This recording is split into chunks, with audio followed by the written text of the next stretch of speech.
Eu queria agradecer, né, inicialmente o convite. É muito gratificante a gente ser reconhecida quando se pensa numa profissão, né, como a medicina veterinária, e uma pessoa como você, Ana, né, que está aí no apoio aí desses jovens aí, se lembrar de mim e me visualizar, né, me enxergar como uma profissional que é bem-sucedida, que teve sucesso, que é feliz na carreira. Tudo isso é gratificante, porque o sucesso a gente entende ele como vários fatores, né? Não só o lado econômico, mas o lado também pessoal, né? Como a Exato. pessoa se realiza. Né? Uhum. Então, é muito gratificante a gente ser enxergada, né, como uma profissional de sucesso nesse sentido, né, que está unindo o útil ao agradável, vamos dizer assim. Né? E eu vou pedir só uma pausa, Gláucia. Realmente, quando eu peço algum profissional para conversar com o pessoal da orientação, ou que já fez, ou que está na universidade, eu tenho esse cuidado de pensar, assim, profissionais que, claro, tiveram um sucesso profissional, tiveram um sucesso na profissão, e que a gente sabe que são profissionais que abraçam a causa, que amam a profissão, eu vejo a dedicação, né? Eu vejo sua dedicação, que mantém atualizado, e que também tem um modelo, assim, que eu sei que é um modelo ético de se conduzir na vida, né? Porque eu acho que tem esse modelo também para eles. Então, eu realmente dou uma olhada e agradeço muito, tá? Obrigada. Essa coerência, né? A gente só é uma coisa, ninguém consegue ser duas ou três coisas, né? Essa coerência da nossa vida, ela é pessoal e ela é profissional. Então, Sim. essa, né, busca por ser feliz no trabalho, na nossa casa, na nossa vida, ela é muito importante, né? E, obviamente, que é muito, igual eu te falei, né? Eu fico grata de ser lembrada e poder estar aqui dividindo a minha experiência com estes jovens aí que estão sonhando aí com a possibilidade, né, de adentrar na carreira da medicina veterinária. Ana, eu fiz a apresentação, né, para vocês, que é a medicina além da clínica, e aí, ao longo dessa apresentação que eu fiz para vocês, eu falo um pouquinho da minha história. Então, acho que a gente pode iniciar a apresentação, porque eu vou falar como se deu a minha entrada e como foi a minha formação. Aí já vai estar um pouquinho do meu histórico. Podemos começar? Sim, sim. Eu estou disponibilizando aí para você compartilhar, tá? Agora, já estou compartilhando, já estou pegando o PowerPoint. Conseguem ver minha tela? Sim, Sim, estou sim, sim. vendo. Maravilha. Pessoal, vocês estão vendo? Dá um sim aí, só para a gente saber. Estamos vendo. Então, muito bem. Então, a gente começa falando um pouquinho. E quando eu passei para a Ana este tema para essa apresentação, né, a medicina veterinária além da clínica, ela tinha um propósito, porque a medicina veterinária, tal como a medicina humana e como outras profissões que a gente pode citar aqui, a pedagogia, né, o professor ou o celibato, são as poucas profissões que são vocacionadas. Então, assim, muita gente quis ser veterinário quando era jovem, quando era criança, ou quis ser médico, né? Ou quis ser professor. Então, são profissões que passam pela cabeça de muitas pessoas, né? E que, porventura, ao longo da nossa vida, as alterações vão acontecendo, a gente vai tendo conhecimento de outras áreas e a gente vai modificando os nossos gostos ou as nossas vontades, mas a veterinária é uma das poucas profissões que quase todo mundo um dia pensou em si. Mas por que eu coloquei esse tema de medicina veterinária além da clínica? Porque quando a gente pensa em medicina veterinária, né, vou fazer medicina veterinária, a primeira imagem que a gente vê é o quê? Uma colega, né, uma veterinária, uma moça, um rapaz com um jaleco limpinha, né, um jaleco aí impecável, branquinho, um gatinho muito bem cuidado, muito bem tratado, e ele não se mexe, né? Ele é um paciente, inclusive, muito dedicado e obediente. Então, essa é a imagem que se tem, assim, que se cria do estereótipo do médico veterinário. Então, quando a gente pensa assim, vou fazer medicina veterinária, essa é uma das imagens que vem para a gente. Ou então essa daqui também, né? Quem é que nunca foi num circo, ou na minha época, circo tinha uns animais, hoje não mais, mas que foi a um circo ou foi ao zoológico e não deu aquela vontade de mexer com o animal silvestre, né? E leão, né? Botar a boca na mão, a cabeça dentro da boca do leão, ou mexer com aves exóticas, ou mexer com tigre ou com elefante. Então, esse entendimento também, quando a gente fala vou fazer medicina veterinária, né, passa pela nossa cabeça aí uma aventura, né? Eu confesso que já tive muita vontade de nadar com golfinhos, Ana. Então, Eu assim, também. né? Aquela Então, tela assim, anterior, não, mas essa sim.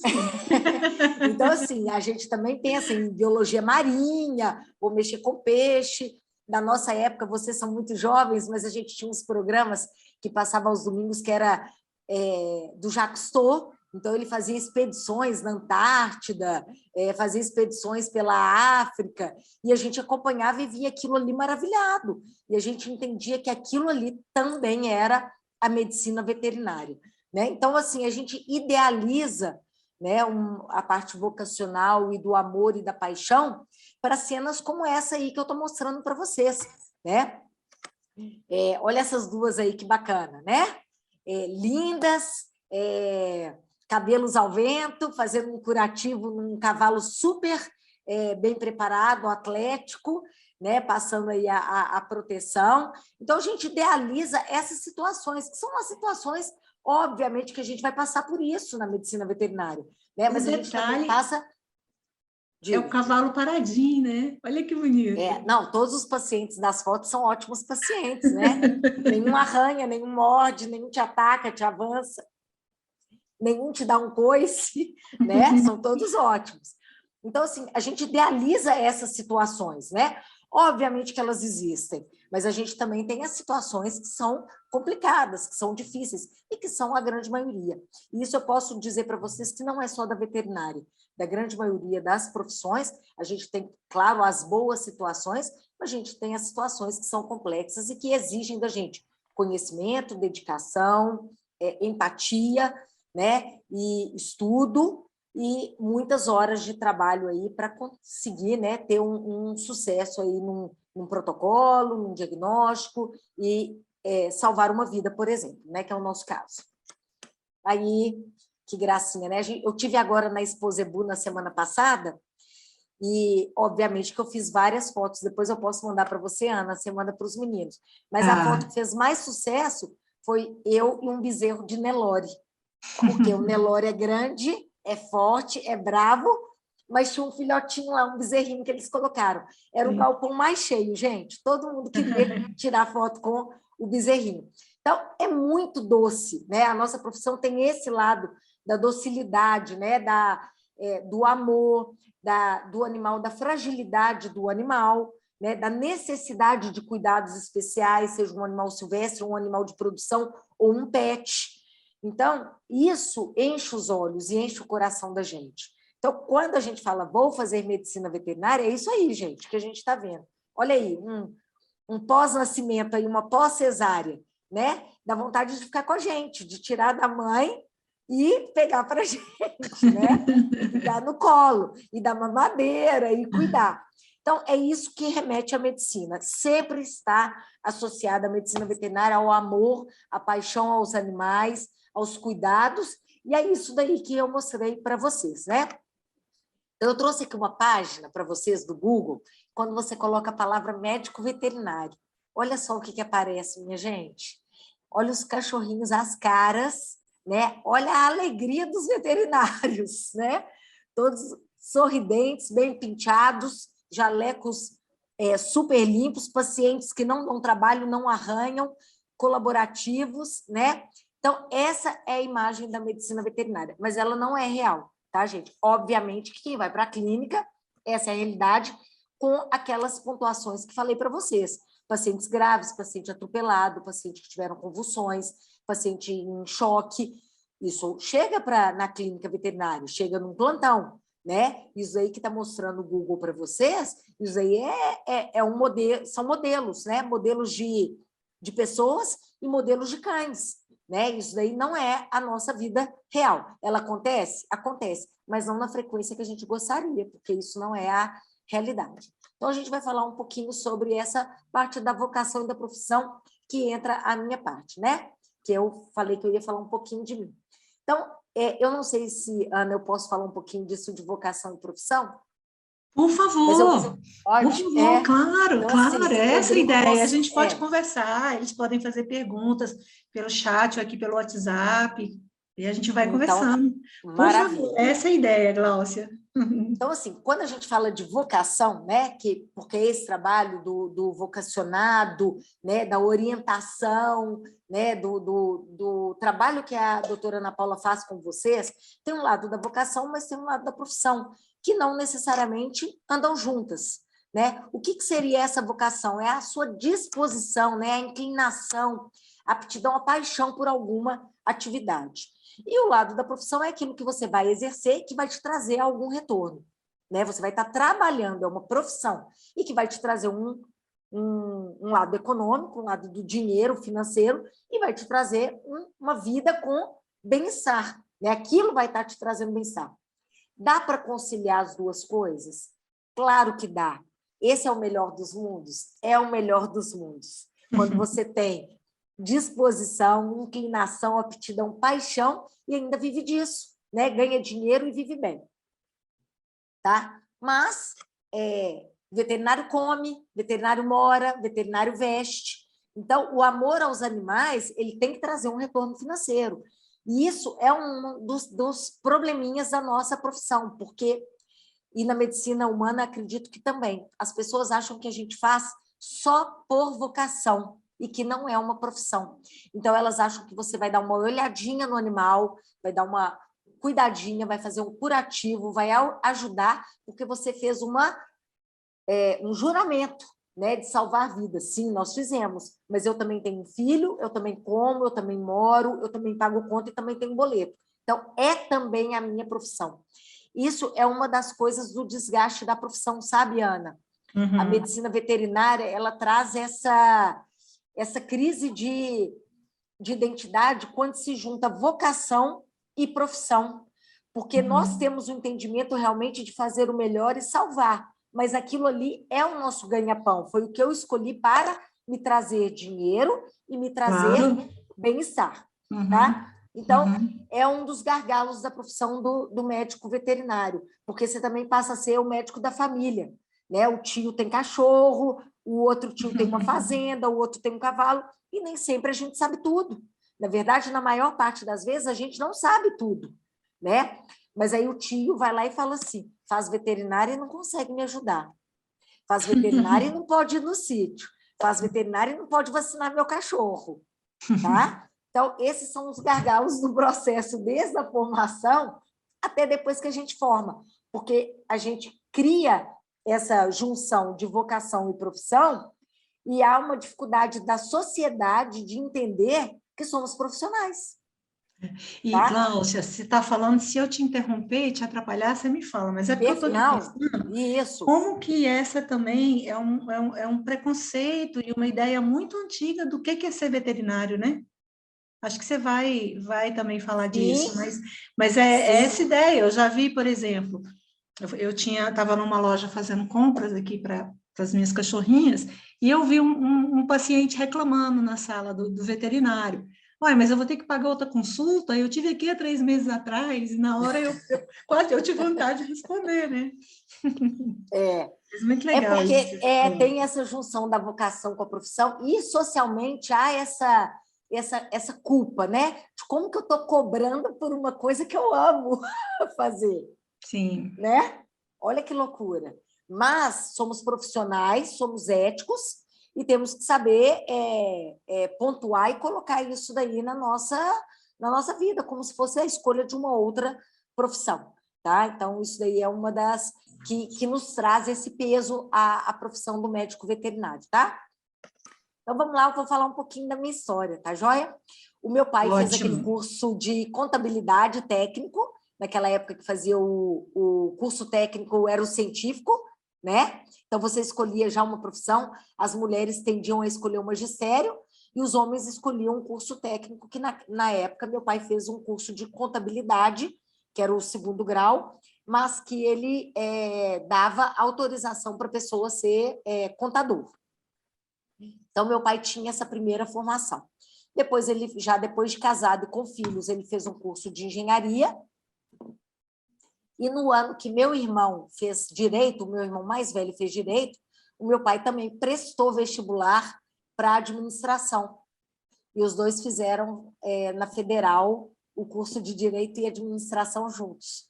Porque meu pai chegou num ponto da carreira dele como engenheiro que ele só conseguiria crescer se ele tivesse a parte da gestão, né? Ele chegou num cargo alto técnico, mas ele não conseguia avançar se ele não tivesse uma parte administrativa, vamos dizer assim. E aí, com meu irmão aos 17 anos, meu pai prestou vestibular novamente e encarou de novo uma faculdade. Lembrando que o curso de engenharia que ele fez foi pago, porque na época ele já tinha que trabalhar, meus avós não tinham condição, então ele trabalhava de manhã e pagava o curso à noite. A história da minha mãe é muito similar, ela fez magistério como a escolha no 2º grau e também foi fazer pedagogia, um curso superior, depois de casada. Então, a nossa infância, nós tivemos, de uma certa forma, pais que trabalhavam pela manhã e pais que estudavam à noite e que corriam o dia inteiro para 4 filhos. Né? Então, essa era a nossa realidade. Eventualmente, dormia na casa dos avós, nas férias, eles só tinham uma férias por ano, nós tínhamos 2, então, nas férias, as nossas férias de julho e de janeiro eram sempre com colônia de férias, porque a gente ia às 8 da manhã e voltava às 6 da tarde, que era um jeito que eles tinham de continuar trabalhando e com o nosso tempo ocupado, quando a gente não ia dormir na casa dos parentes, porque acabava a colônia de férias e minha mãe não tinha o que fazer com 4 crianças dentro de casa. A diferença lá em casa do mais velho para o mais novo são 6 anos. Então, minha mãe teve 4 filhos em 6 anos. Então, quando o mais velho tinha 6, ela já tinha o 4º filho. Então, a gente foi sempre muito junto, muitas crianças ao mesmo tempo, e depois muitos adolescentes, e depois muitos jovens adultos, sempre juntos. Né? Os meus irmãos, o mais velho e o mais novo, fizeram direito. A minha irmã, tal como meu pai, fez engenharia elétrica. E eu, quando falei que ia fazer veterinária, foi um choque na minha casa. Porque eu assistia o Patinho Feio, o desenho animado, e eu chorava quando meu pai falava assim, coitadinho do Patinho Feio. Quando eu vi um desenho animado que alguém machucava, coisa, eu chorava. Quando eu disse que eu ia fazer veterinária, minha mãe falou assim, mas como que você vai fazer? Lá tem sangue. Né? Então, foi assim, foi um choque. Né? E nós éramos criados, Ana, para fazer concurso público. A minha geração foi criada para ser servidora. A minha Você ser autônomo e ter uma empresa era um negócio fora da realidade. Isso era para gente de elite, que já vinha de empresas, de famílias donas de negócio. Ninguém começava do zero alguma coisa. Né? Ninguém empreendia na nossa época. Né? Meus pais nos criaram, eram servidores, os dois. Nenhum dos dois nos criou para começar um negócio, abrir uma porta. Né? Então, a minha formação foi toda voltada para isso. Escolha uma profissão onde você vai poder fazer carreira em um banco. Também era chique fazer concurso para o Banco do Brasil e Caixa Econômica Federal. Eram os concursos da nossa época. Né? Gláucia, eu só quero registrar que nós não combinamos de você falar isso, porque tem orientandos aqui que eu tive essa fala, eu falei, olha, vocês convivem com pessoas de uma geração onde fazer concurso para Banco do Brasil, bancos que era o top do top, estavam encaminhados na vida, né? E essa coisa do empreendedorismo e tal, tá aí para quem quer entrar no mercado de trabalho agora, mas vou segurar. É só para contar para eles que eu não combinei com você essas falas. Perfeito. Não, eu vou até fazer um adendo. Hoje nós já temos uma iniciativa privada que paga melhor do que o servidor. Exato. Que era uma realidade da época dos nossos pais. O servidor tinha segurança e tinha bons salários. Hoje nós já temos uma iniciativa privada que retém os talentos, que paga bem, né? Você não precisa ser dono do seu negócio para ter dinheiro. Você pode ser colaborador e ser funcionário e ganhar muito bem. Também não precisa ter essa ideia de eu só vou me dar bem na profissão se eu for dono do meu negócio. Não. Hoje você consegue ser colaborador e ser muito bem sucedido de todas as formas que a gente falou aqui no início, tá? Economicamente e profissionalmente. Então, a minha formação foi essa, né? Da segurança, daquele apelo da carreira. Mas hoje a gente já tem o inverso. Hoje o servidor não tem mais segurança, né? Se ele comete algum ato, ele responde administrativamente, ele pode ser exonerado, dependendo da falha ética ou né, se ele tiver alguma ação que prejudica o erário, né? Então, Exato. isso não existe mais. E hoje nós temos grandes empresas que querem reter os melhores talentos. Gente, quem tem um bom colaborador não deixa ele escapar de jeito algum. Ou com benefícios, ou com... agora tem os benefícios que as pessoas escolhem, né? Hoje tem plano de saúde, tem divisão de lucros, tem tudo isso para você reter um bom talento e ficar. E com também agora a vinda da pandemia, Ana, dependendo da área que você escolhe, que não é o nosso caso da veterinária, salvo você escolher uma área que isso é possível, você, inclusive, consegue trabalhar de qualquer lugar do mundo. Sim, né? Você retém talento e não precisa ter o colaborador ao seu lado. Confesso para vocês que eu já faço entrevistas online. Não precisa mais ir na minha empresa para eu passar a primeira fase do recrutamento. Eu ganho tempo e o colega ganha tempo e eu otimizo o meu tempo para isso. Tem até uma pessoa, mas eu não sei se a gente foge da sua fala, pode deixar para responder depois, que fez uma pergunta sobre isso. Como é que você tinha passado por essa fase da pandemia? Como é que a área de veterinária passou por essa fase da pandemia? Como é que estava, né? Isso. Tendo lucros nessa fase, conseguindo se erguer nessa fase. Mas acho que aí pode falar depois, para não te atrapalhar. Na hora que eu terminar a minha formação, você volta com essa pergunta? Sim. Porque ela é muito legal. A resposta ela é fantástica. Tá? Tá bom. Então, vamos lá. Aí eu fiz meu ensino médio.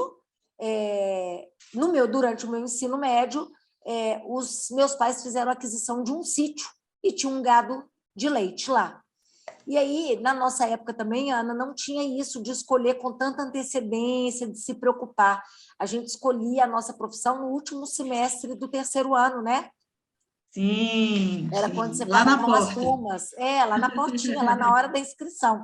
Então, meus pais adquiriram uma propriedade, tinham um gado, eu tinha uma certa aptidão com animais, toda vez que eu via um gato na rua, eu levava para casa, né? Gato de rua, a gente chegava, aí lá em casa tinham 2 banheiros, o da suíte dos meus pais e o nosso banheiro social. A gente botava o gato dentro do box, porque minha mãe não gostava que a gente ficasse encostando com medo da gente pegar alguma zoonose. A gente botava leite para o gato, botava comida, botava os nossos travesseiros, passava a semana lá, segunda a sexta, ou de terça a sexta, ou de quarta a sexta, dependia do dia que eu catava o gato. Na sexta-feira, quando os meus pais saíam para comer uma pizza, alguma coisa, minha mãe pegava o gato, punha numa caixinha de sapato, fazia uns furinhos, amarrava com barbante e falava que o gato ia dar uma voltinha de carro. E aí eu dava tchau pro gato, né? Eu falava tchau, gato, né? E aí, quando meus pais voltavam, eu falava, cadê o gato? O gato encontrou a família deles. E aí minha mãe se livrava dos gatos que eu tinha levado para casa, porque eu levava gato para casa todo dia. E minha mãe não gostava que a gente tivesse animais. Nós nunca tivemos cachorro, só no sítio. No apartamento, nós nunca tivemos cachorro nem gato. Então, pode ser, gente, que eu tenha tenha isso. Aí a Ana Paula vai saber mais se eu não tenho algum viés psicológico dessa vontade de ser veterinária, porque a gente era coibido de ter animal em casa, tá? Mas eu era já a doidinha dos gatos de levar para dentro de casa. E aí meus pais fizeram essa aquisição do sítio, o que aumentou a minha vontade de estar envolvida com a parte de animais. À época do meu vestibular, eu resolvi fazer veterinária, fiz um vestibular. Eu nunca tinha feito vestibular na minha vida, não tinha esse negócio de treineiro, tudo. Aí, na Católica, não tinha veterinária, eu fiz inscrição para biologia. Nas ciências médicas, não tinha veterinária, eu fiz para medicina. Na UFMG eu fiz veterinária e eu falei com meu pai que eu ia fazer agronomia em Viçosa, que também não tinha veterinária. E aí meu pai falou, não, em Viçosa você não vai morar, escolha algum curso aqui em Belo Horizonte. Então, eu nem prestei vestibular lá. Então, eu fiz 3 vestibulares na minha vida, pessoal. O de biologia foi o que eu primeiro aprendi como que fazia uma prova. Depois eu fiz o da veterinária e depois eu fiz o da ciências médicas para entender como que funcionava. Na época, a UFMG, como vocês sabem, é uma instituição pública. Passei por algumas greves, me formei inclusive no mês de outubro, e quando eu fiz o meu vestibular foi em janeiro, porque vinha de uma greve anterior, e aí eles ainda estavam retomando. Na nossa época, o vestibular era aquele vestibular tradicional, né? Então, vou falar aí um pouquinho como que era, e fazia o vestibular assim, ó, a primeira etapa era a prova de marcar, como é que fala? Objetivo. Uhum. Isso, a gente fazia, e aí passava para a segunda etapa, Ana, 2 por vaga. Então, a veterinária tinha 120 vagas, que era 60 para o primeiro semestre e 60 para o segundo, então passavam 240 alunos, passavam para a segunda etapa. E aí, nessa segunda etapa, a prova já era discursiva, era prova específica da minha área. E aí passavam os 60 primeiros, entravam no primeiro semestre, em fevereiro, e da vaga do número 61 ao 120, passava para entrar em agosto. E aqueles últimos 120 ficavam de remanescentes, para a primeira chamada, segunda chamada. Então, se alguém do primeiro período desistisse, passasse medicina, não era veterinária, ou era de outra cidade, porque não tinha isso do Enem, já chamava alguém do segundo semestre, entendeu? E aí, lá no segundo semestre, chamava a turma aí que tinha ficado na beirinha. Então, a gente não tinha 2 vestibulares, só fazia um. E aí, eu passei para o segundo semestre. Então, eu tive 6 meses de férias, com minha vaga garantida na Federal, e eu fui em todas as exposições que tiveram em Minas Gerais, do mês de janeiro ao mês de junho. Festa do milho, festa do frango, festa da cachaça, festa do gado leiteiro, Exposebu, tudo que tinha de exposição, eu fui porque eu já estava passada e tive 6 meses de férias. Sim. Tá? Então, assim, não entrei de primeira, né, no primeiro grupo, mas já tinha sido aprovada em janeiro. Então, para mim, ficou uma condição muito satisfatória. Tá? Depois que eu entrei em agosto, fiquei lá 1 ano na universidade, e aí, a partir do primeiro ano, eu entrei em vários trabalhos de PIBIC, que são os programas de iniciação científica que tem dentro dos cursos, ligado à FAP, ligado a... como é que chama, gente? CNPq, FAPEMIG. Então, tem esses programas de estudo. Pessoal, trabalhei 2 anos de graça nos laboratórios, trabalhei em microbiologia e em parasitologia e com gado de leite de graça. Trabalhava na hora do meu almoço e nos horários que eu tinha janela, porque meu curso era integral, de 8 às 18. Então, quando eu tinha alguma janela de algum curso, eu ia trabalhar de graça nos laboratórios. A partir nos 2 últimos anos é que eu consegui uma bolsa de iniciação científica que correspondia a meio salário mínimo. Então, era o dinheiro que eu tinha para minhas festinhas, para o meu cinema, ou comprar alguma coisinha que eu queria. Eu ia para a faculdade, eu pegava 2 ônibus para ir, 2 para voltar. A minha casa era longe da universidade, eu gastava em torno de 1h30, mais ou menos, para chegar no meu curso. Então, eu saía de casa às 6h30 da manhã e chegava em casa às 8 da noite. Então, esse daí foi a minha rotina durante 5 anos. Quando eu terminei minha faculdade, eu fui para o mestrado, continuei, como eu já estava aluna do PIBIC, por 2 anos trabalhando com microbiologia, com aeróbios e anaeróbios, eu fui convidada por 2 professores para assumir o laboratório deles, e aí eu fiz meu mestrado na UFMG e fiz a parte prática num laboratório de referência do Ministério da Agricultura, que é lá em Pedro Leopoldo. E aí eu fiz meu trabalho lá durante 6 meses, junto ao Ministério, trabalhei com eficácia de vacinas usadas em gado, né, em bovinos. Então, fiz meu mestrado, Em 99, eu finalizei o meu mestrado e fui convidada para vir dar aula em Brasília no ano de 2000. Foi assim que eu vim parar em Brasília. Abri uma vaga aqui, eu vim fazer uma entrevista, fui selecionada, cheguei com o carro, meu pai me trouxe, dirigindo e voltou de ônibus ou de avião. E aí eu comecei a dar aula aqui, voltei em Belo Horizonte só para defender, a fazer minha apresentação do meu mestrado, e aí fiquei 10 anos em sala de aula com o laboratório em paralelo. Foi assim que eu vim parar em Brasília, comecei o laboratório, já tinha um sonho no mestrado de ter uma empresa voltada para a parte de diagnóstico. Amo dar aula, amo dar palestra, amo falar com jovens, tá? Foi durante muito tempo vocacionado, até que eu me vi trabalhando de manhã, de tarde, dando aula até às 11 da noite, e o Pedro, que é o meu filho, que a Ana conhece, algum de vocês conhecem, Isso. né? Eu não via meu filho acordado. Eu saía de casa, meu filho estava dormindo, e eu chegava em casa, meu filho já estava dormindo novamente, né? E aí eu tive que fazer algumas opções, mudei a parte da licenciatura, né, para dar aula só para amanhã, para liberar minhas noites, né, e poder dedicar também à minha família, porque a gente tem que ter equilíbrio em tudo. Quando a gente diz equilíbrio em tudo, não quer dizer que a gente não vai ter fases que a gente vai dedicar mais ao trabalho, ou mais à família, ou mais ao filho. O equilíbrio, ele é fundamental, mas a gente tem que lembrar que, eventualmente, nós teremos que fazer escolhas. E essa foi uma escolha minha, né? Eu me dediquei, eu trabalhava de manhã, dava aula de manhã na FTB, que era no Recanto das Emas. Aliás, o contrário, eu dava aula de manhã em Planaltina, na UPS, e dava aula à noite na FTB. E de tarde eu estava no laboratório. Então, eu morava dentro de um carro ou dentro de uma sala de aula, né? Eu só ia para casa para tomar banho e dormir. Eu não comia em casa também.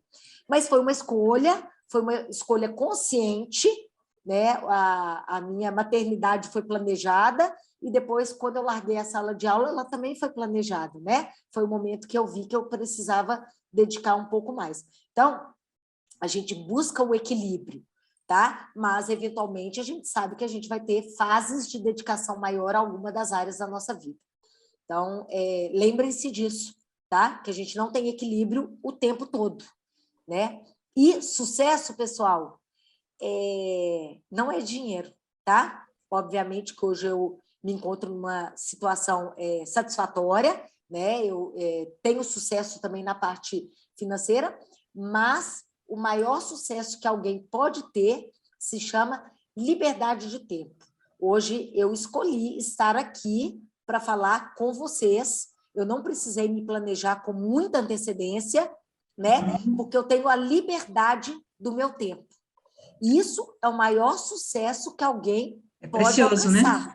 Muito precioso. É o que nós temos de mais valor na nossa vida, é o nosso tempo. É o nosso maior passivo ou ativo, né? A gente pode chamar de maior ativo, é o nosso tempo. Então, quando você tem liberdade no seu tempo e as suas contas continuam a ser pagas, vocês podem saber que vocês atingiram o sucesso. Porque não adianta ganhar todo o dinheiro do mundo e não ter tempo para usufruir e tomar uma taça de vinho, né? Ou fazer um passeio de barco, ou andar a cavalo, ou assistir um jogo de futebol. Isso não é sucesso, tá? Então, vamos lá. Maravilha, Gláucia, eu só preciso compartilhar com o pessoal que está na sala, que eu estou daqui, assim, vibrando com suas palavras, porque é tudo que eu acredito, tudo que a gente conversa nessa questão de construção de carreira. Então, só queria te contar que eu estou daqui, acho que quem está me olhando está vendo, porque o sorriso não sai, né? Estou daqui vibrando. Não, que bacana. Olha só, e agora a gente tem uma janela que não é pequena entre a minha realidade e a de vocês, né? Quando eu fiz a minha opção, foi lá em 92, né? E agora vocês estão neste momento, né? Nós estamos falando aí de 30 anos de distância. É mais do que uma geração, né? Hoje a gente tem as gerações aí mais rápidas. Então, a nossa realidade, gente, é diferente. Eu me encontrava em uma situação que me gerou aquelas escolhas naquele momento, e vocês hoje se encontram no momento atual. Então, vamos falar o que tinha de positivo e de negativo. positivo. Hoje vocês têm muito mais acesso à informação. Olha isso aqui, a gente está conversando. Vocês podem participar de aulas práticas antes mesmo de adentrar numa universidade. O novo ensino médio já possibilita essa troca da área profissional com o ensino médio, né? Os colégios já estão criando ferramentas para que vocês tenham conexões com as profissões e que façam a escolha, né, que seja a mais próxima, né, do que vai ser o sucesso lá na frente para vocês, ou trazer a felicidade. Né? Vocês têm mais acesso à informação do que nós temos. Hoje vocês têm um computador agarrado na mão, né? Que é isso aqui, ó. A gente tinha Barça, a gente era Delta Universal, a gente era papel maço. Hoje Sim. vocês têm um computador agarrado na mão. E que a Barça era o O, né? Era o O. Exatamente. Né? Então, vocês hoje têm chance, né, alcance da informação de uma maneira muito mais fácil, e que aí entra no ponto positivo e no negativo, porque talvez isso também traga mais dúvida, mais insegurança. Por quê? Porque as opções são muito maiores. Quando você tem 2 vestidos para ir numa festa, né, você tem 2 opções. Né? Quando você tem 3 engenharias, que era na minha época, engenharia elétrica, engenharia mecânica e engenharia civil. Né? Você tinha 3 opções de curso na Exatas. Isso. Hoje, quantas engenharias existem? Eu nem sei dizer. Né? Devem ter mais de 100 opções de curso de engenharia. Então, claro que tem os pontos positivos, mas junto com eles trazem também os pontos negativos, mas que isso não precisa ser peso, não precisa ser amargura, não precisa ser angústia. Né? Quando a gente e a gente pode voltar atrás, né? A gente pode pensar e mudar e decidir, claro, e modificar, não é problema, né? Principalmente vocês que têm, acredito que tenham famílias que dão suporte nessas escolhas aí, né? Então vamos lá. Quais foram as surpresas que eu tive durante o curso? As boas surpresas? As surpresas estranhas. Estranhas. Eu descobri colegas que gostavam de cavalo, né, que entraram lá porque gostavam de grandes animais e que, quando formaram, abriram clínica de pequenos animais e pet shop de banho e tosa. Né? Eu tive surpresas com áreas que eu nem sabia que existiam na medicina veterinária, como medicina legal, análise pós-mortem, qualidade de produtos da indústria. Né? Eu tive boas surpresas, gratas surpresas, que eu nem sabia que eu poderia trabalhar. Porque o meu entendimento também na veterinária, quando eu entrei, pessoal, era de clinicar. Tá? Eu entrei com estes olhos, que a veterinária eu iria tratar de animais que estavam com algum problema, com alguma clínica, com alguma doença. Tá? Eu tive essas gratas surpresas, mas, ao mesmo tempo, eu também tive surpresas estranhas, né? Quando você tem uma criação, uma produção de suinocultura ou de avicultura, né? A gente pegava 20 animais, sacrificava os 20 animais e fazia necrópsia para salvar 10.000 cabeças.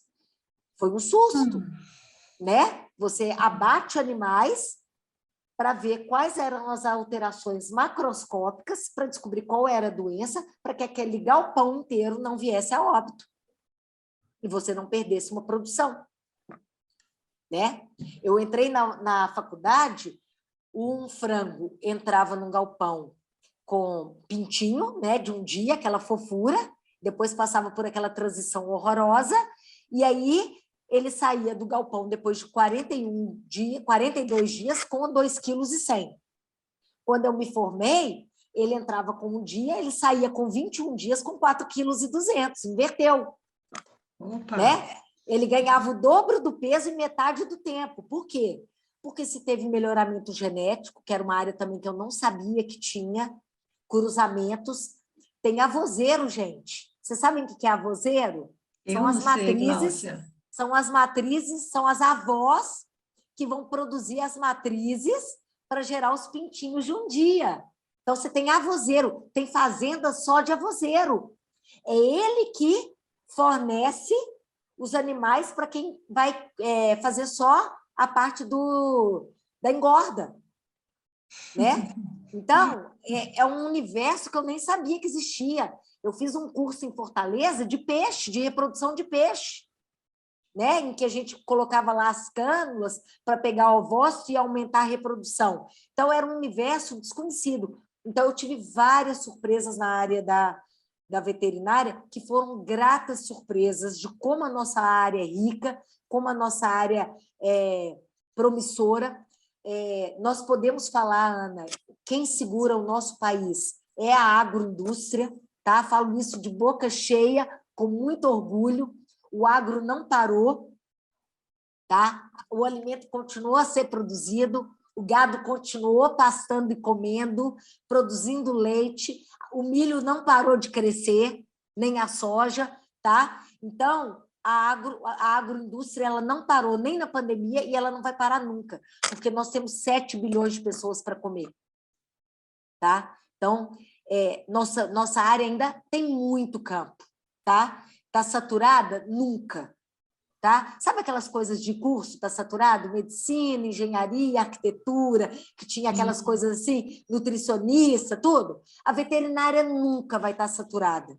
Nunca. Cláudia, eu vou aproveitar, eu estou tentando me conter para não ficar te interrompendo, mas é que esse ponto é uma questão que sempre surge, que os orientandos escutam muito dos pais, que veterinário não tem área de trabalho, especialmente em Brasília. Então, assim, se você quiser falar disso agora, mas... Agora, falaremos. Agora, e aí vamos falar já daquela pergunta da pandemia.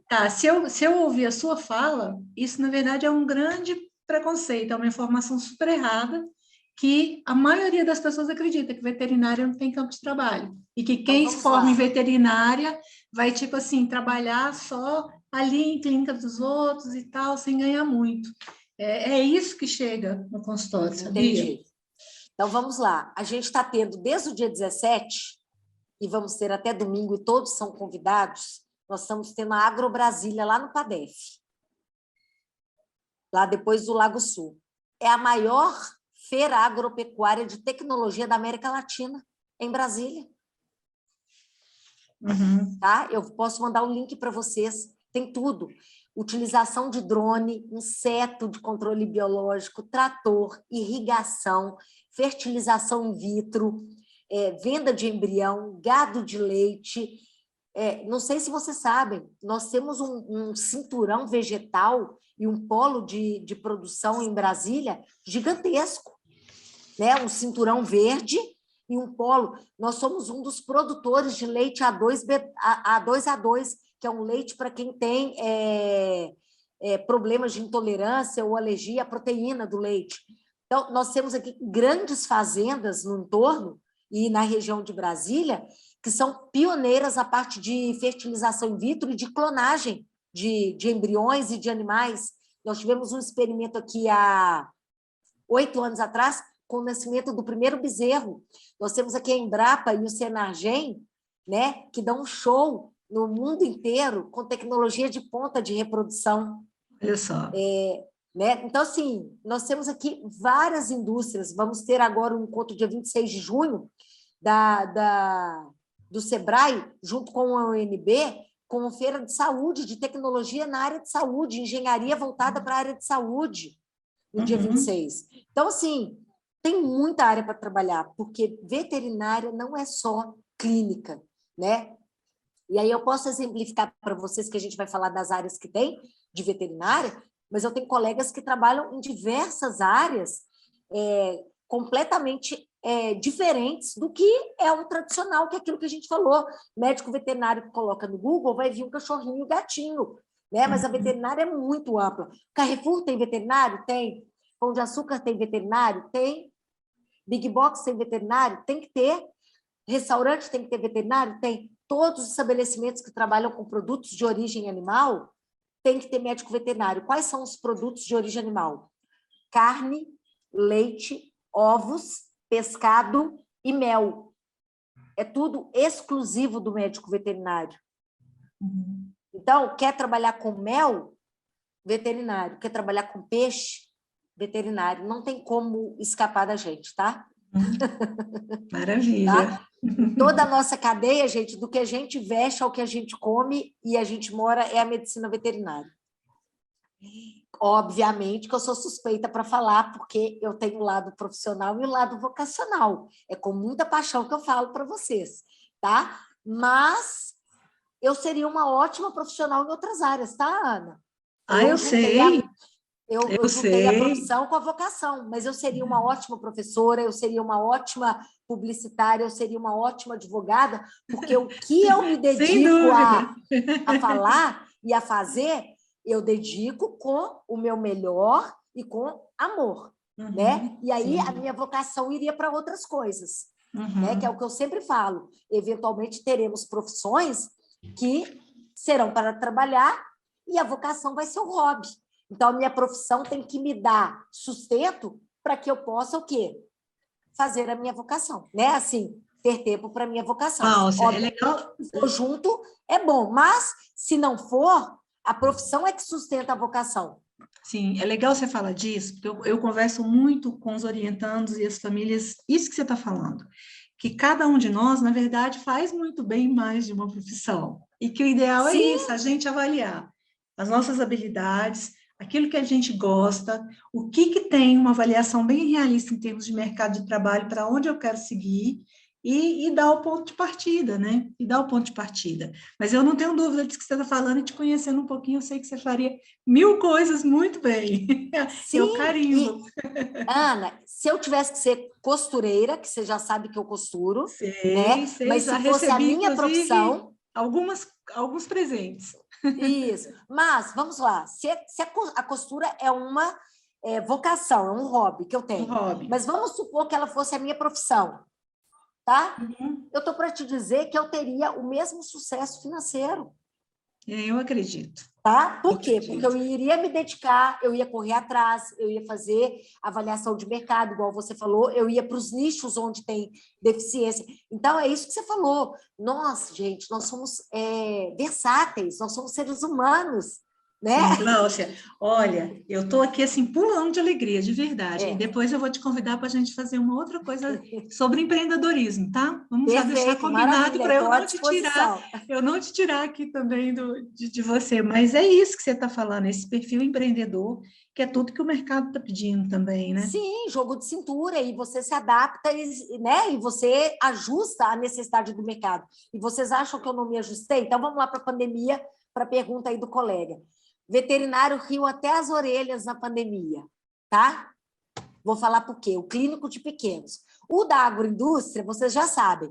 O gado não parou de comer, não parou de produzir leite, o cavalo não parou de treinar, não parou de se vender embrião, nada disso. Vamos lá para o pet, para a gente estar falando de pet. O que aconteceu na pandemia?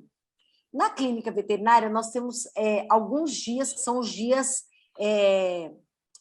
de cuidados especiais que nós temos ao longo do ano. Então, vamos lá. O primeiro dia é a Páscoa, porque o cachorro e gato não podem ter acesso a chocolate, tá?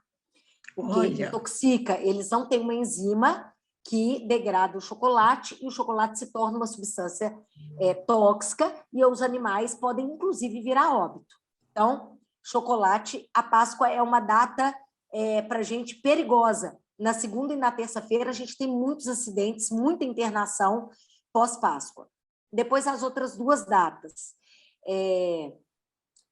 Natal, onde a gente tem as festanças com as comilanças e os animais ficam debaixo da mesa esperando cair alguma coisa para ele comer um petisco, uma carninha, um ossinho, tá? E a outra data é pós as festas que são individuais, que não acontecem o tempo todo na casa de vocês, que são os churrascos. Então, se tem um churrasco na sua casa no domingo, de repente lá a Lili teve acesso lá a um ossinho de galinha, engasgou, machucou e teve que correr para o veterinário. O que aconteceu na pandemia, Ana? Nós tivemos 24 horas de Páscoa com Natal e churrasco dentro de casa.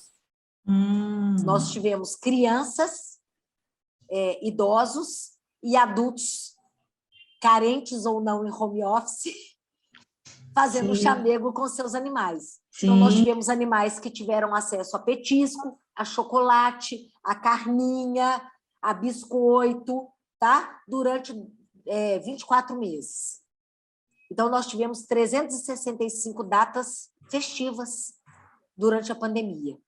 Além disso, nós tivemos casas que não tinham animais e que os pais, com a agitação da meninada e sem poder sair, sem ter uma natação, sem ter um futebol, sem ter um colégio, pensaram, vamos gastar a energia dessas crianças. E aí a gente teve os animais da pandemia. Vamos comprar um bichinho. Tá? Ou vamos adotar. Então, Sim. pessoal, a pandemia, veterinário não parou de trabalhar. Lá nós funcionamos de segunda a segunda. Nós não paramos nem um dia de trabalhar. Nenhum. Tá? Então, para a gente, para o médico veterinário, seja ele da agroindústria ou da área pet, e quem tinha fazenda, Ana, foi para a fazenda. Eu conheço várias pessoas que sei dessa história. Isso, e foram cuidar mais dos animais, deram um banho, compraram shampoo, compraram caminha, compraram colarzinho, compraram roupa, porque eles tinham tempo. Você parou de gastar em restaurante, parou de gastar em cinema, parou de gastar em gasolina, né? Sobrou um pouquinho de dinheiro em algumas casas, das atividades sociais que pararam de ser, né, feitas. E aí, os mascotes ganharam mimos. Então, o mercado pet girou. Né? Outra coisa, animal é considerado... como é que fala? Serviço essencial. Então, nós não paramos. Pet não parou, banho não parou, tá? Sim. Nós somos a área profissionais, a área de saúde, que a gente vai falar isso lá na frente. Maravilha. Ana, eu estou apavorada, porque são 5 horas. Glaucia, eu sei, são 5 horas, mas está tão... Continuarmos? Pode? Você está seguindo. Então, vamos lá. Sim, então, olha, a gente tinha falado de dar uma paradinha de 5, 10 minutinhos, mas acho que a gente pode seguir, está todo mundo com câmera desligada, se alguém precisar sair um minutinho, vai e volta, né? O que você acha? Perfeito, pode ser, até porque agora eu só vou falar aqui um pouquinho de mim e já vou começar a falar das áreas da veterinária. Combinado. Tá? Combinado. Então, vamos lá, as duas grandes crises. Deixa eu só falar uma coisa, pessoal, se alguém precisar desses 10 minutinhos, me sinaliza aqui, pode ser pelo WhatsApp, se pensar uma coisa diferente, mas vamos seguir, eu estou aqui tranquila para seguir. Então, maravilha. Então, vamos lá, as duas grandes crises que eu tive. No último semestre, eu ia formar, né? Eu ia formar e eu ia deixar de ser estudante. E aí foi a minha primeira grande crise que eu tive na profissão, né? Mas eu acho que isso daí não é por conta da veterinária, não foi uma crise que eu tive relacionada à minha escolha profissional. Foi relacionada ao momento da minha vida, de estar formando, de ter que começar a trabalhar, de avaliar minha capacidade técnica, se eu seria uma boa profissional, se o mercado conseguiria me absorver, qual seria a visão, o olhar da minha família social para a minha formação, e agora, né, o que ela vai fazer, né, porque existe uma cobrança social nossa, né, formou, e agora casou, e agora teve o primeiro filho, e agora, né, a sociedade está sempre te cobrando um padrãozinho. Então, no meu último semestre, eu tive realmente um anseio, né? uma ansiedade que me despertou aí de que ia acontecer comigo. Glaucia, e aí eu fiz o mestrado. Você me dá só um segundo para eu acrescentar? Porque isso também é uma coisa que eu converso com os orientandos, e existem estudos sobre isso, que o primeiro momento ali de entrada do curso, o primeiro semestre, primeiro ano, às vezes é um momento de muita desistência pela decepção, né? Meio do curso, às vezes a pessoa está naquela coisa assim, tá, mas e aí, eu estou no meio do curso e ainda não aprendi nada. Quem não corre por fora também? E existe, eu tenho visto cada vez mais presente essa questão do fim do curso, que tá, e agora para onde eu vou? Como é que eu vou ser absorvido no mercado de trabalho? E quem já passou por essa fase, ou está passando, me traz constantemente esse questionamento das pessoas em casa, conhecido, mas e aí, o que você vai fazer agora? E aí, você já sabe no que você vai trabalhar? É outra etapa que eles estão, né? E tem aí um diferencial, nós temos alguns cursos, algumas coisas, que às vezes a pessoa sai da faculdade e está ingressando, mas mudou, né, Glaucia, assim, pensa, da nossa época ou até mais para trás.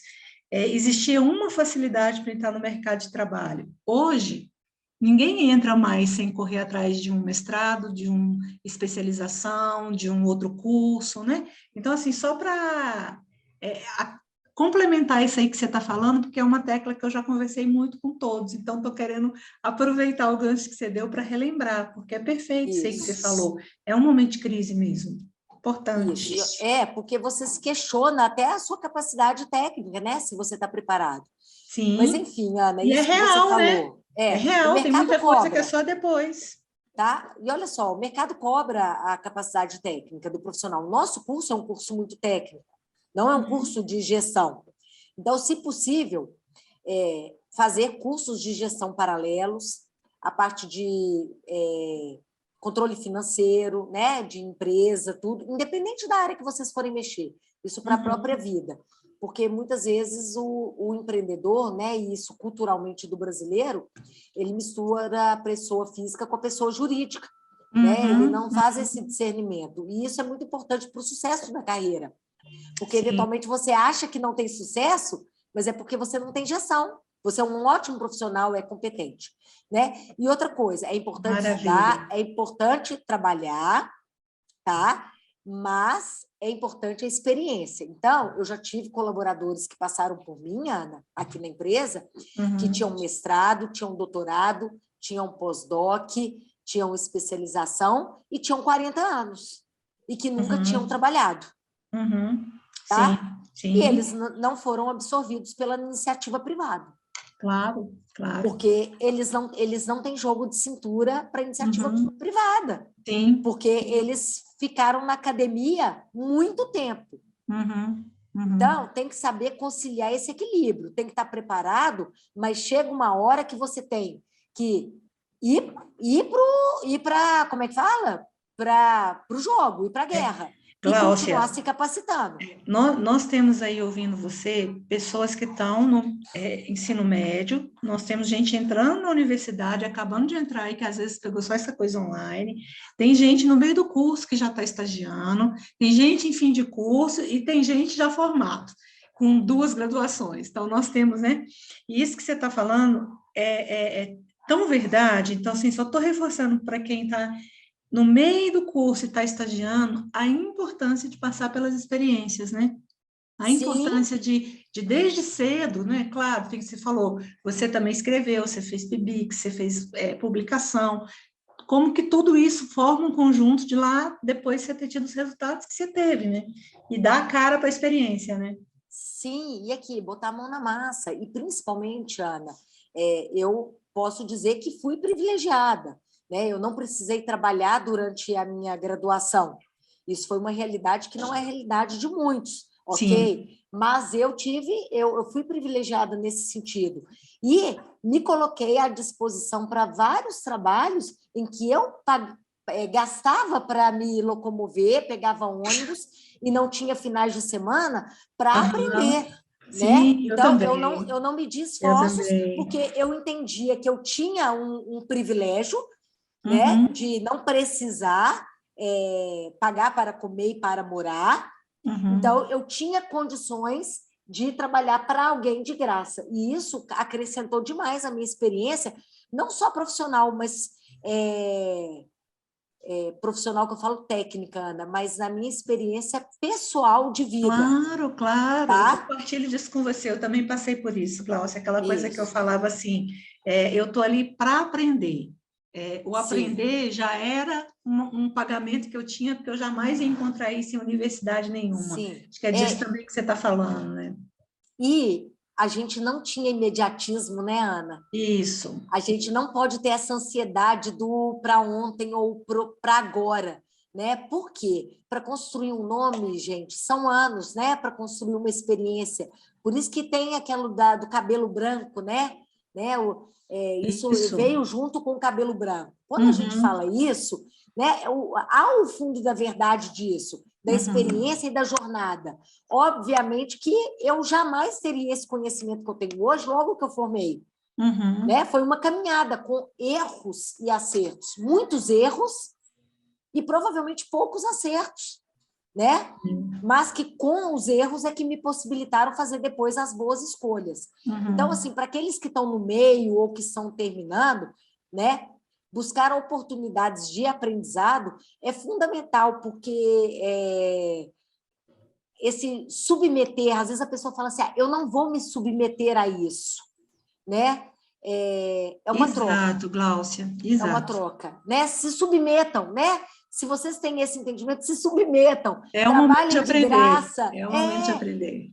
Porque depois, isso daí, nem se você pagar, você consegue. Gláucia, uma coisa que eu compartilho muito com eles também, faz parte de um tópico que a gente conversa, é exatamente isso, porque eles vêm para orientação profissional e eu falo, não é só isso, fazer a primeira escolha de um curso, mas é pensar também qual é a postura que eu vou entrar para a universidade. E eu peço muito isso para eles, já entrem com essa abertura, olhar os melhores professores, pensar onde você vai fazer estágio inicialmente, mesmo que não seja remunerado, para aprender, né? Então, coincide com toda essa sua fala, com toda a experiência que você tem. Que maravilha. Então, eu vou falar para eles uma coisa que é muito triste. Então, vamos. Mas é real, olha só. Também estou disposta a ouvir.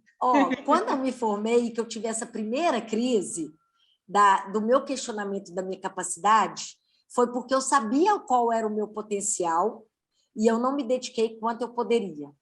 Eu sabia que eu podia ter estudado mais, eu sabia que eu podia ter feito mais. Eu fiz muita coisa, sabe? Eu era uma boa aluna, mas eu sabia que eu poderia ter sido melhor, e aí eu me cobrei.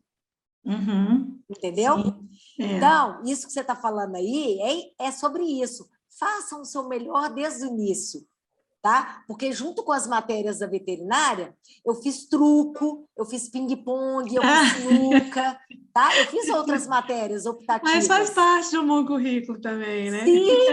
Sim, mas eventualmente eu poderia ter feito menos matérias, tá? Então, assim, claro que isso faz parte da universidade, tudo.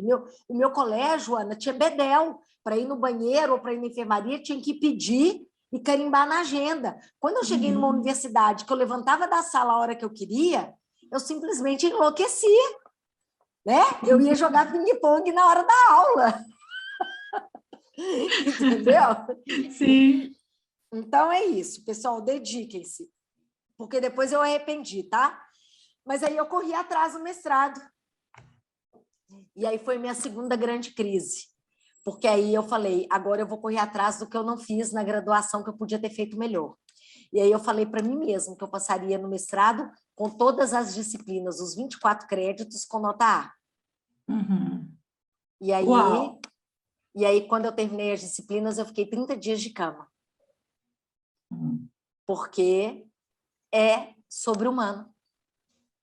Né? Eu estudava até 4 da manhã para levantar no outro dia 6. Porque eu falei que eu tinha que recuperar o que eu não fiz nos 5, 6 anos de graduação, que eu me culpava porque eu tive a crise de não ser capaz. E aí eu tive esse segundo desafio. Né? E aí se fosse hoje com a sua experiência, você iria para o equilíbrio, né, Gláucia? Faria tudo do mesmo jeito. Eu faria ping-pong. Né? Isso, eu faria ping-pong, eu faria o truco, eu faria as outras matérias, mas eu também teria me dedicado mais em algumas que eu não me dediquei, algumas que eu achei que eu jamais iria mexer e deixei elas passarem, porque você, quando é um aluno mediano, Ana, você finaliza o conteúdo, tá? Se você é mediano. Só que a gente tem que lembrar de onde vem a palavra medíocre. Exato. Né? Então, o mediano não era para mim. Tá? Porque eu quero uma vida nota 10, ou pelo menos 9, ou pelo menos 8, eu quero um carro 8, eu quero uma casa 8, eu quero um marido 8, eu quero um filho 8, eu quero colaboradores 8, eu quero amigos 8, né? Eu quero viagem 8, e aí, para eu ter o 8, a minha nota tem que ser 8.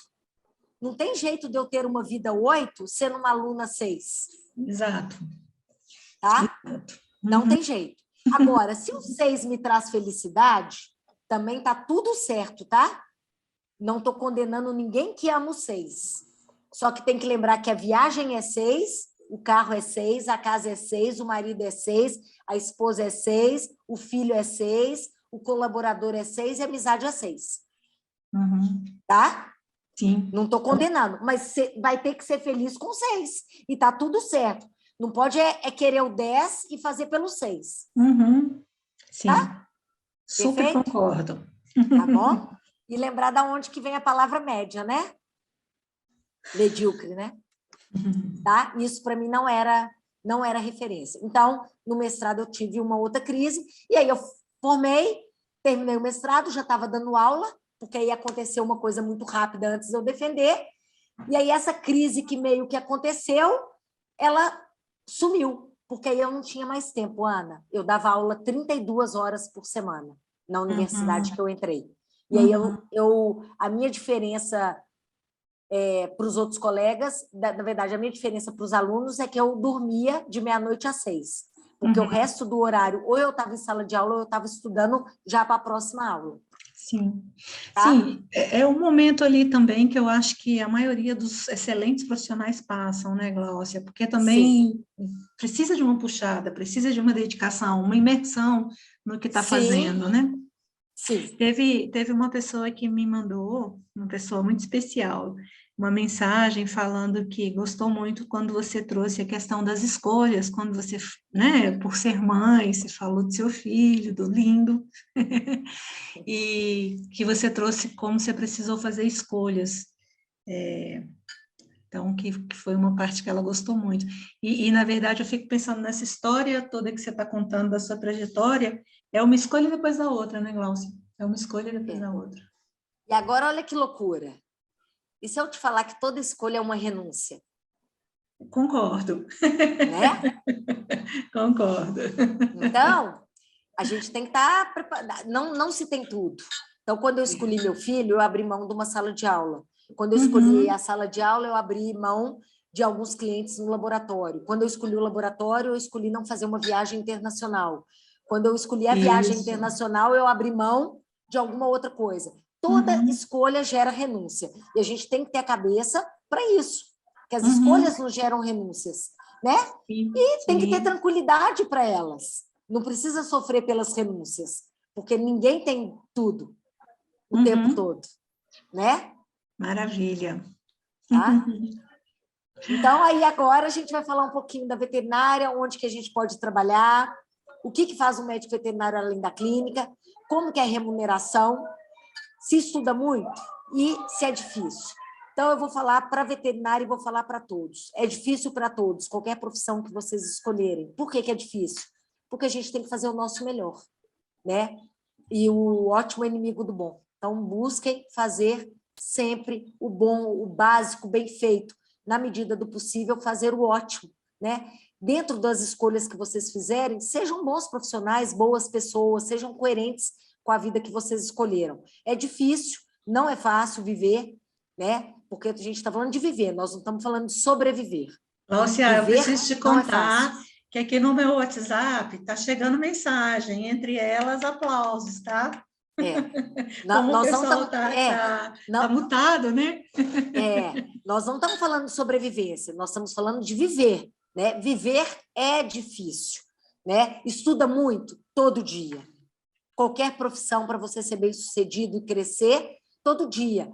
E vocês estão lá naquele ponto que eu falei para vocês do positivo e do negativo. A informação agora para vocês ela é muito mais rápida. Isso é positivo, mas é negativo porque vocês têm que estar atualizado. O de hoje já é obsoleto para amanhã. Então, não pode parar. Eu estudo todos os dias da minha vida, todos. Gláucia, todo dia você lê artigo científico? Todos os dias. Todos os dias você lê algum trabalho da sua área? Todos os dias. Todos os dias você estuda gestão? Porque hoje eu sou gestora? Todos os dias. Todos os dias você trabalha com relacionamentos humanos? Todos os dias. Eu trabalho 24 horas por dia. Aí vai falar assim, não, mas você está em casa. Eu estou trabalhando. Porque se eu escuto uma fala da Ana Paula que me serve em alguma coisa lá, eu já fiz o link e já vou levar para lá.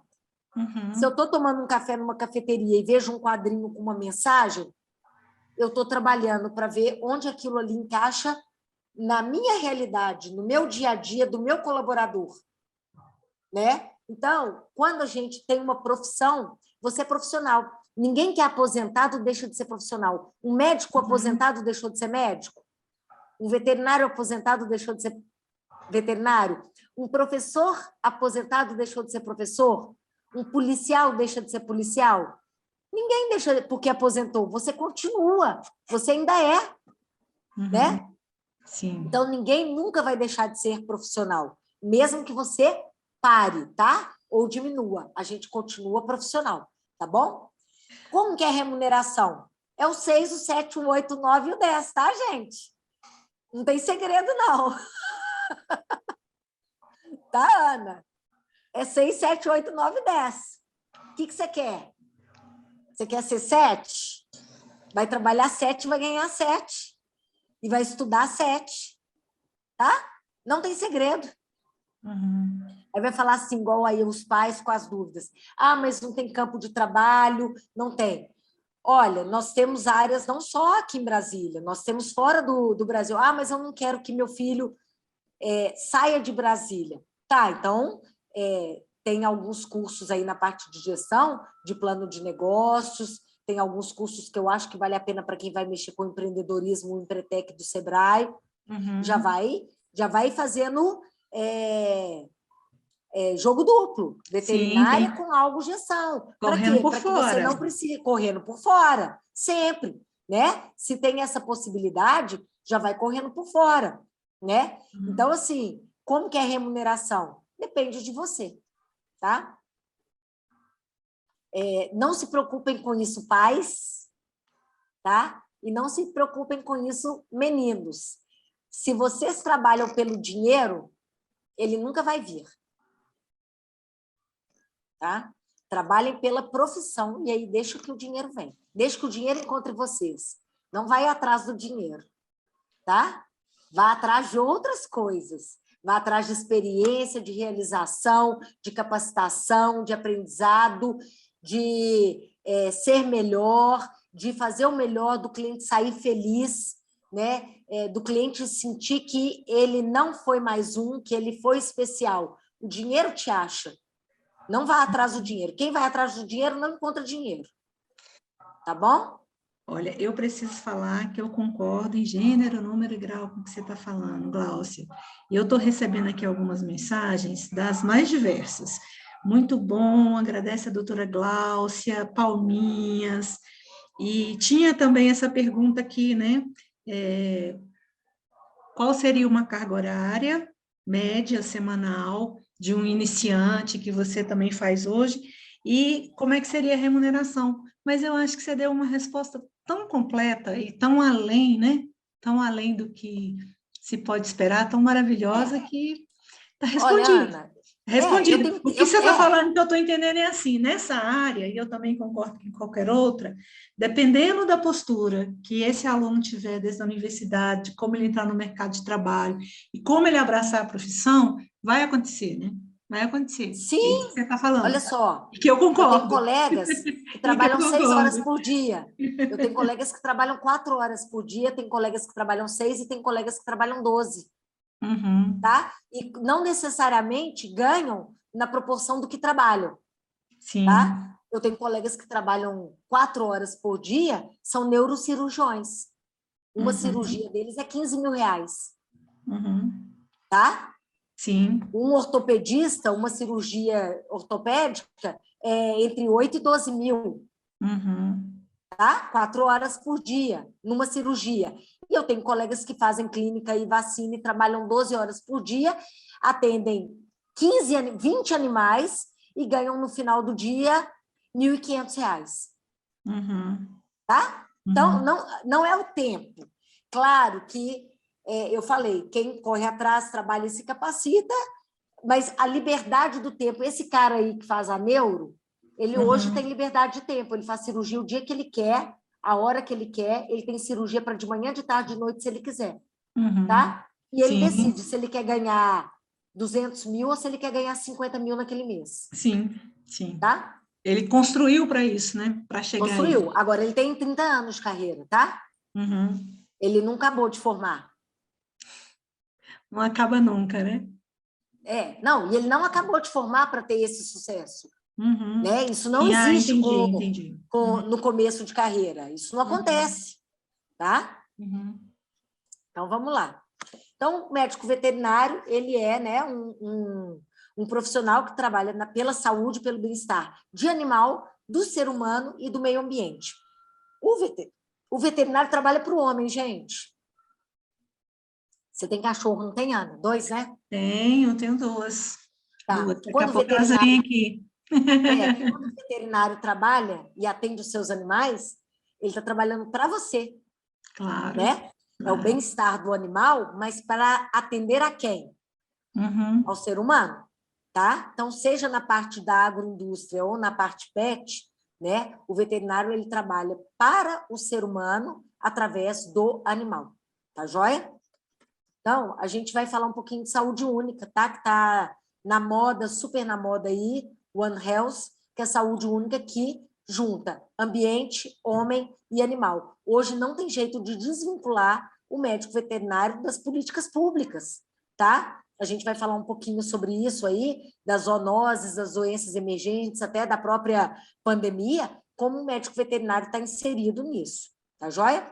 Então, esse aí é o perfil dos médicos veterinários, é uma publicação aí de 2012 da revista do Conselho Federal, onde se tinha aí a área de atuação. Então, parte de clínica e cirurgia de pequenos animais, parte de responsabilidade técnica e parte de saúde pública, que envolve essa parte aí de meio ambiente e homem, tá? Ser humano. Então, vocês podem ver aí que está bem equilibrado. A gente tem aí, não é só pet, não é só clínica, tá? Que trabalha com a medicina veterinária, pelo contrário, aí mais de 60% está nas outras áreas, saúde pública e responsabilidade técnica. E a gente vai falar onde que estão essas áreas aí, o que pode atuar, tá bom? Então, a gente atua na parte do desenvolvimento econômico e social, né, tá? Saúde e bem-estar desses animais, preservando saúde pública, produção de alimentos saudáveis, atividades voltadas para garantir sustentabilidade ambiental do planeta. São mais de 80 áreas de atuação que o médico veterinário pode hoje estar trabalhando. Por isso a palestra chama Veterinária Além da Clínica, tá? Então, produção de alimentos de origem animal, a gente falou um pouquinho, né? O restaurante tem o veterinário, o supermercado tem, o produtor de camarão tem veterinário, o criador de tilápia ali de catalão tem veterinário, o que produz o leite para fazer o queijo tem, o bovino de corte para a produção de carne, parte de granja de avicultura, ou seja, para ovos ou para proteína animal, tudo isso o médico veterinário está envolvido. Então, ele tem uma responsabilidade técnica, porque ele que tem que garantir a qualidade do que vai chegar à nossa mesa, tá? Então, isso aí é o médico veterinário. Trabalha em frigoríficos, tá? Trabalha em comércio, trabalha em lojas, trabalha em parte de produção laticínios, tá? E na parte da produção também em si dos animais. Então, aí, ó, produtos de origem animal, carnes, ovos, pescado e mel. De todas as fases, desde a parte inicial, lembra que a gente falou lá dos avozeiros, né, que gera lá os pintinhos de um dia, a parte da nutrição, tem gente que só trabalha com nutrição, formulação de ração, qual que é a melhor gramínea, qual que é o melhor milho, extrato etéreo, gordura, proteína, o que faz a melhor conversão alimentar, aquele frango vai comer aquilo e vai ganhar quanto de peso em quanto tempo, né? A indústria, né, para que não tenha as perdas, que se tenha o menor, se tenha a maior produção ao menor custo, a parte de inspeção animal ou alimentar, isso é cargo exclusivo do médico veterinário, somente o veterinário pode fazer parte do CIF, que é o Serviço de Inspeção Federal. Então, todos os frigoríficos, abatedouros e produção de produtos de origem animal tem que ter um médico veterinário responsável pela qualidade. A parte da qualidade em si e a parte comercial. Hoje ninguém mais vende ração que não seja um profissional capacitado. Então, ele também está na área comercial. Quando ele vai numa granja de suíno, ele vai vender ração, ele vai vender vacina, ele vai vender produto de limpeza para não ter vírus e bactérias, ele vai vender qualidade, ele vai vender o melhor piso para não ter contaminação, ele vai vender touca, macacão, ele vai vender tudo. Tá? Então, na área comercial, ele tem tudo para ser vendido, tá bom? Então, a gente já falou, com muito orgulho eu falo isso, que a nossa agroindústria é o que segura o nosso país, nós somos o celeiro do mundo, né? Os olhos estão hoje voltados para o nosso país, porque nós temos uma alta capacidade, né, na área animal e na área vegetal. Não tem jeito de alimentar 7 bilhões de pessoas sem ter a produção brasileira, né? Hoje nós somos um dos maiores exportadores, nós temos mais de 200 plantas aprovadas de abate para diversos países, tá? Mais de 200 países compram do Brasil. Então, a nossa agroindústria, área animal e vegetal, é riquíssima, tá? E ela é realmente o que faz e fez o nosso país caminhar e ir para frente. A parte na agropecuária, forrageiras e nutrição. Ah, Glaucia, mas isso é agrônomo, é zootecnista. O profissional da área de veterinária também trabalha na parte de forrageiras e nutrição, porque é o paciente dele que vai fazer a ingesta, porque é o paciente dele que vai fazer a produção animal, seja de leite ou de proteína animal, de carne, né? Então, ele tem que também ter entendimento da área vegetal. E aí a gente tem uma atuação multidisciplinar do veterinário, junto com o zootecnista e junto com o agrônomo. Então, hoje a gente tem as ciências agrárias, né? Então, a gente tem aí profissionais que trabalham juntos em várias empresas, tá? Consultoria e responsável técnico. Então, aí, mostrando aí um frigorífico, mostrando aí as carcaças, a produção, a parte vegetal. Olha aí o Nelório bezerrinho aí que eu falei para vocês. É uma fofura, né? Então, a parte de responsabilidade técnica, toda produção precisa de ter um RT, um responsável técnico, e que pode estar presente ou apenas ser um consultor. Pessoal, ninguém é consultor depois que forma, tá? Pelo amor de Deus, não formem e façam cartão escrito consultoria. A gente é consultor na hora que começar a nascer cabelo branco, tá? Por quê? O que é um consultor? O que o consultor faz? O que a gente faz com consultorana? A gente consulta, não é? Se a gente consulta, subentende o quê? Que ele tem alguma expertise, alguma experiência. Quando a gente sai da faculdade, gente, a gente tem muita teoria e muita vontade, mas a gente ainda não tem experiência, tá? Então, aprendam, vão para o campo, botem a mão na massa, aprendam, porque aí depois de um tempo, a liberdade de tempo vai permitir que vocês sejam o quê? Consultores, tá bom? Uhum.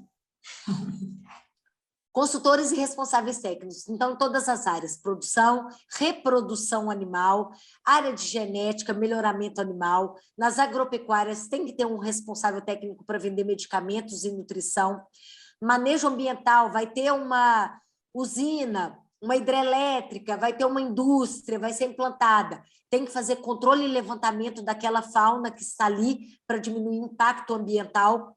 Então, manejo ambiental veterinário também está alinhado com a parte aí dos outros profissionais, estudo de viabilidade, se aquilo gera impacto ou não, o que a indústria tem que fazer para compensar o dano que ela vai causar, seja na fauna ou na flora.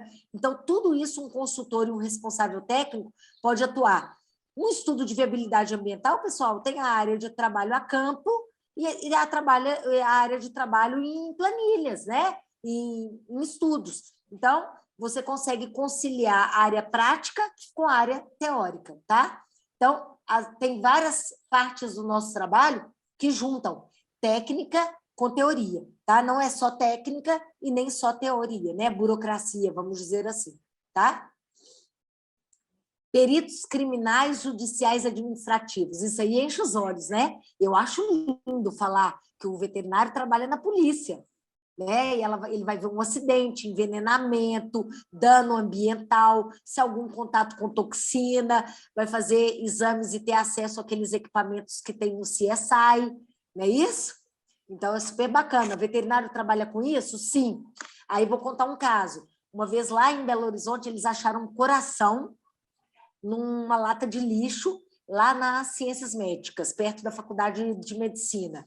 E aí foi para o IML, foi lá para um perito criminal para poder avaliar. E aí se descobriu que era um coração de suíno, porque era o coração que mais se aproxima do coração humano, em termos de tamanho e morfologia, e que os alunos da medicina compravam no açougue para estudar para a prova de anatomia. Aí eles terminavam a prova, e descartava no lixo.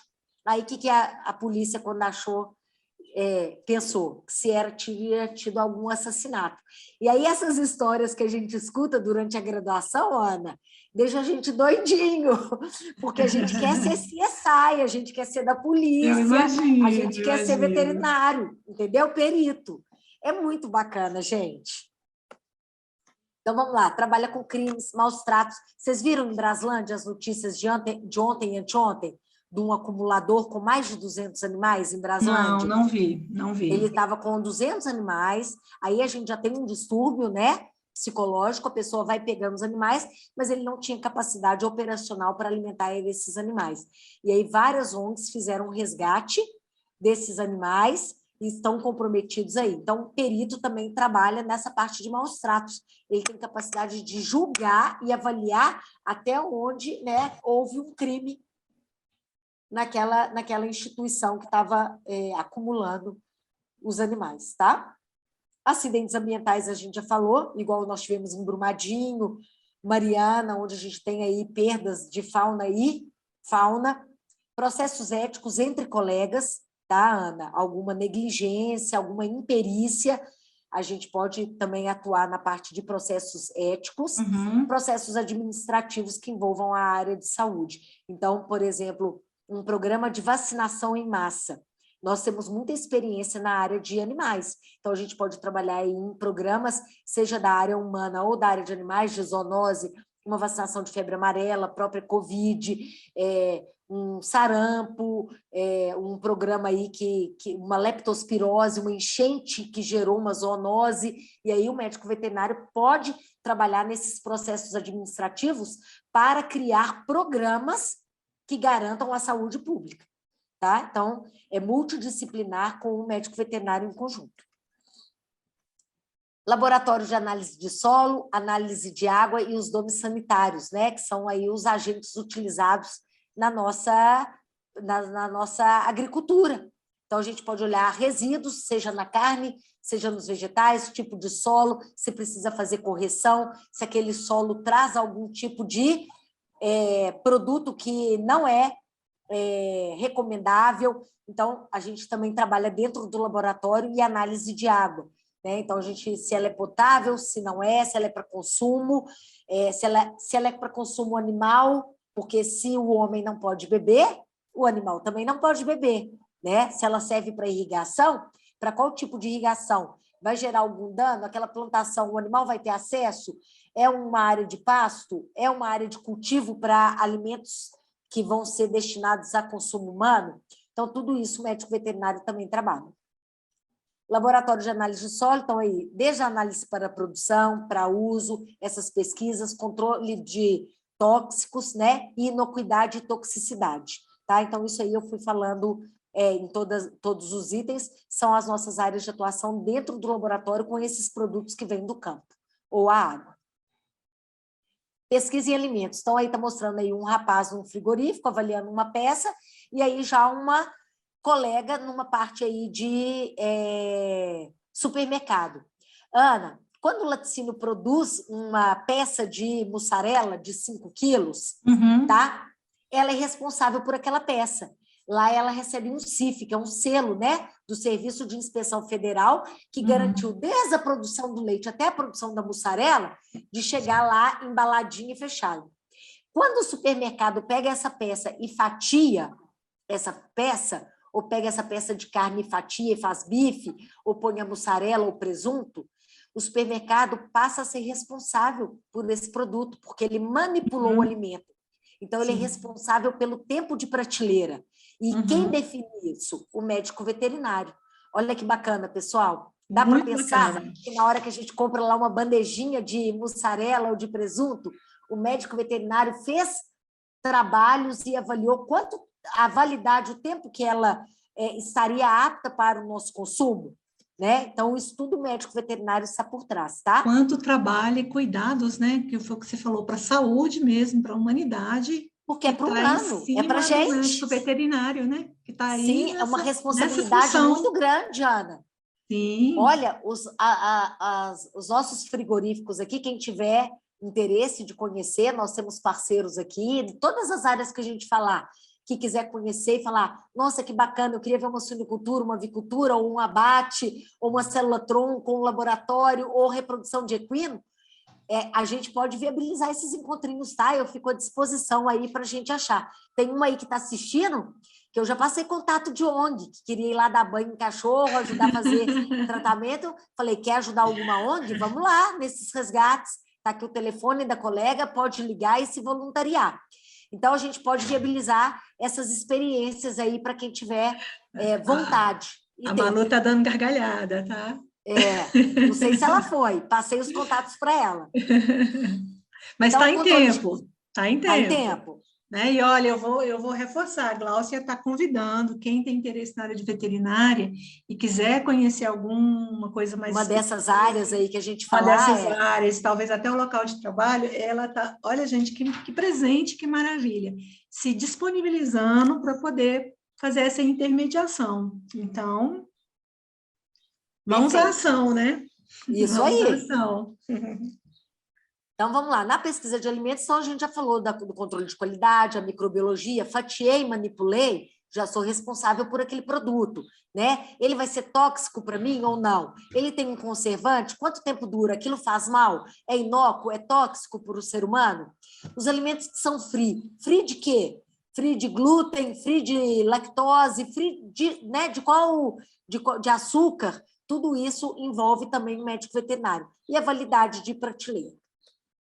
Produção de vacinas e de medicamentos. Também é uma menina dos olhos. Eu acho muito bacana quem trabalha com vacina, quem trabalha com pesquisa, com bases farmacológicas, com pesquisa se aquela droga é viável, se ela vai tratar. E, gente, o que eu estou falando aqui para vocês é a indústria farmacológica, tá? É tudo isso aí que a gente escuta. É a Big Pharma, tá? E na área animal não é diferente. O giro também é muito grande, porque se você tiver uma doença num plantel de suíno, nós estamos falando aí de 3 mil animais.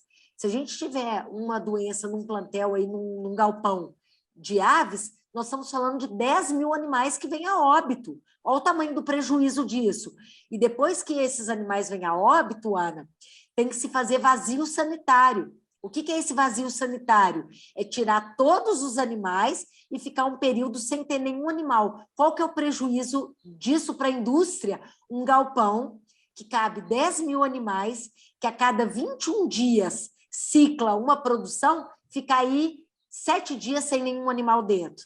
Ou perder aí 10, 20 galpões de avicultura.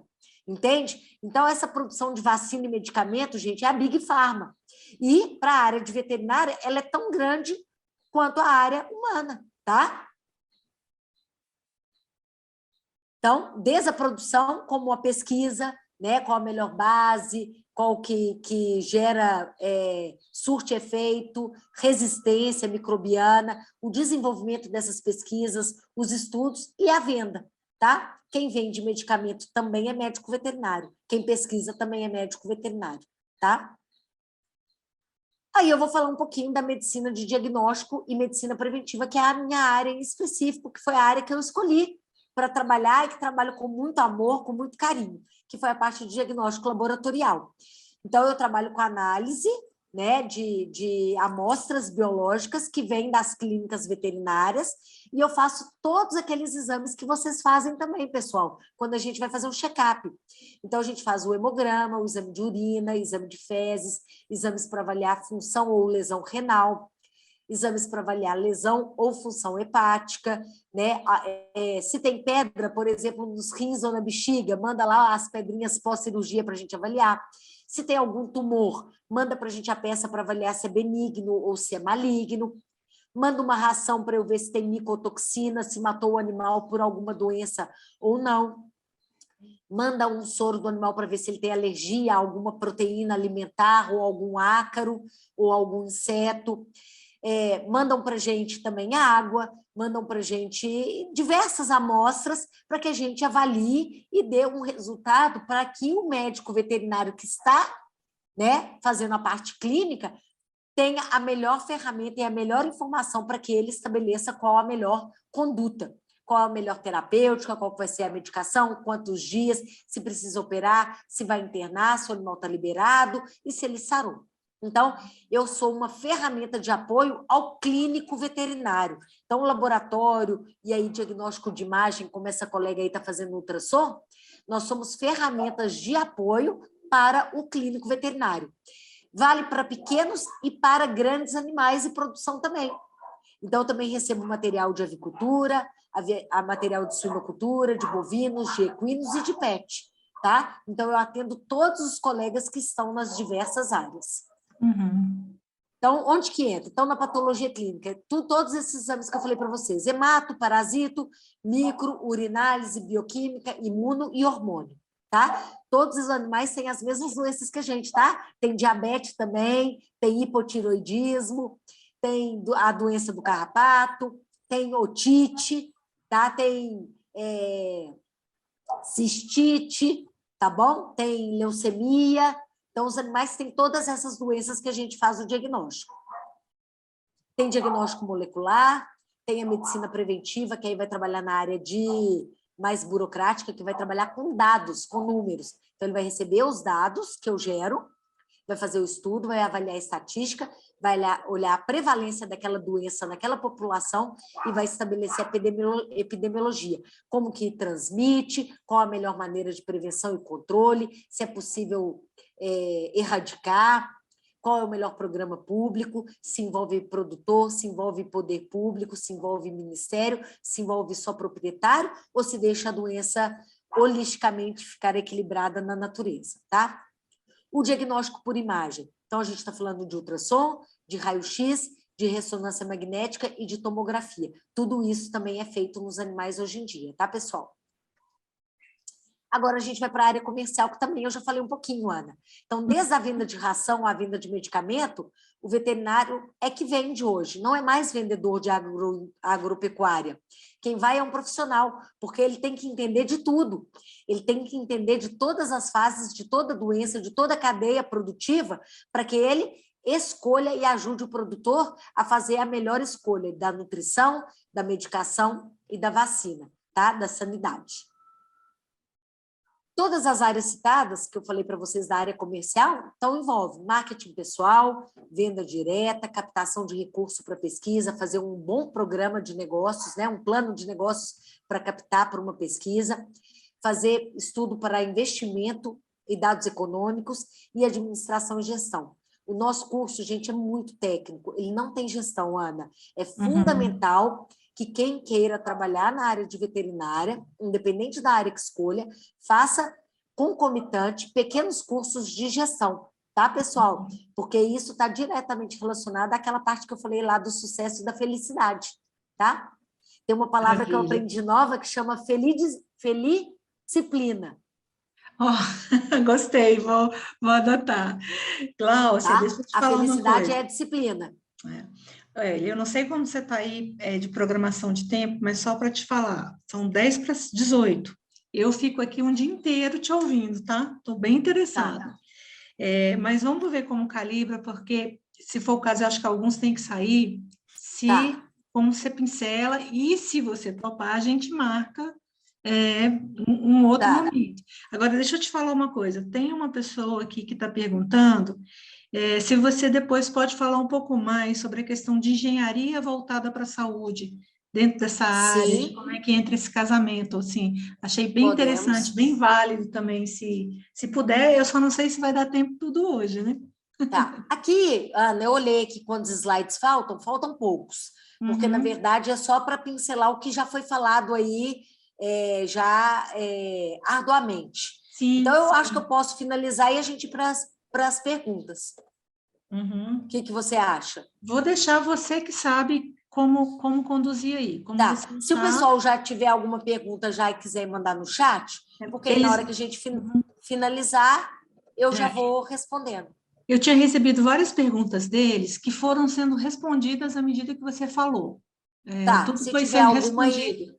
Essa chegou agora pedindo para você falar mais um pouco, se couber, se for possível. Tá. Hoje a área toda de pesquisa da área de saúde tem engenheiros envolvidos, é multidisciplinar. Só um segundinho, licença, Glaucia. Pessoal, então, quem está aqui, se quiser aproveitar agora e mandar algumas perguntas, que a Glaucia vai responder o que puder, o que não puder, a gente vê uma outra maneira ou um outro dia. Se depender de mim, outro dia. Pronto, desculpa que eu te interrompi, Glaucia. Olha só, todos os diagnósticos que a gente faz, e essa parte aí de tecnologia, tem os engenheiros envolvidos. E hoje nós temos ramos da engenharia voltados para a área de saúde, para a área médica. Então, nós temos, por exemplo, eu uso um filtro lá para produzir uma substância que é inoculada numa articulação de equino quando ele tem lesão. Esse filtro foi desenvolvido por um engenheiro, porque é um equipamento que é utilizado por nós, mas que teve uma engenharia por trás. A parte de PCR, parte de reação em cadeia, né, de DNA, a parte de cultivo celular, a parte, esses fluxos laminares que protegem o operador, o meio ambiente e o material que está sendo manipulado e que tem filtro EPA, que tem ventilação específica, tudo isso tem estudos da luminosidade, a UV, que é utilizada, o filtro, as nanopartículas que são filtradas ou não. Então, tudo isso tem engenharia por trás. Não tem como desenvolver um equipamento médico, seja para a área humana ou animal, que não tenha a participação de um engenheiro. E hoje nós temos cursos que são voltados para isso, para esse desenvolvimento de tecnologias. Então, se a pessoa tem uma aptidão para essas duas áreas, matemática e área das ciências da saúde, e gosta disso, de invenções, né, de inovações tecnológicas de futuro, está com a faca e o queijo na mão, porque nós temos muito mercado, porque a cada dia se descobrem mais coisas e a gente tem acesso a mais e mais tecnologias, e não tem como fazer isso sem ter um engenheiro conjunto ao profissional da área de saúde, tá? Beleza? Respondido? Ótimo. Então tá. Então, eu vou falar um pouquinho da área de saúde única, que eu já falei que está ligada às outras áreas, como o médico, como o fisioterapeuta, como o dentista, como o pediatra. Estão te agradecendo, médico. tá?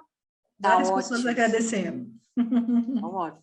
Então, assim, a gente tem muitas oportunidades, pessoal. A área de veterinária realmente ela é ampla, ela associa ambiente humano e animal. Agora, lembrando que vocês têm que ser um profissional completo e capacitado, porque o que é a sorte, né? Você está pronto na hora, né? Assim, você está preparado na hora da oportunidade. Então, estejam sempre capacitados, porque as oportunidades vão aparecer. E aí vocês têm que estar preparados para agarrar aquela oportunidade, porque se não tiverem capacitados, o mercado seleciona, tá? Não tenham dúvida, né? Se não tiver capacitação, o mercado ele destrói, tá? O mercado é cruel, né? Tem 3 frases que a gente aprende eu fiz um MBA na área de finanças, depois da minha área técnica, eu tive que fazer já um curso na parte de gestão, e não existe café de graça, a humanidade é dura e cruel, tá? E a humanidade é dura e cruel mesmo. Então, assim, e o poder está no caixa. São essas 3 frases que o professor começou a aula dele. Então, quando ele falou que a humanidade é dura e cruel, é real, é verdade. Nós temos que ser fortes, porque as oportunidades vão vir e a gente tem que estar preparado para elas. E não se frustrar se não tiver. Porque não tem essa que cavalo selado só passa uma vez, não, tá, Ana? Ele passa várias vezes na nossa frente, tá? Cavalo selado passa várias vezes. E só tá atento, né? Tá ligado. E responder. Tá atento. É só tem que estar de olho aberto. De olho fechado, ele só vai passar uma vez mesmo. Mas se tiver de olho aberto, ele passa várias vezes. Então, se capacitem, porque se tiver um cavalo e passar um outro melhor, você pula para ele, e se não tiver capacitado naquele momento, se preparem, porque em seguida vai vir outro, tá?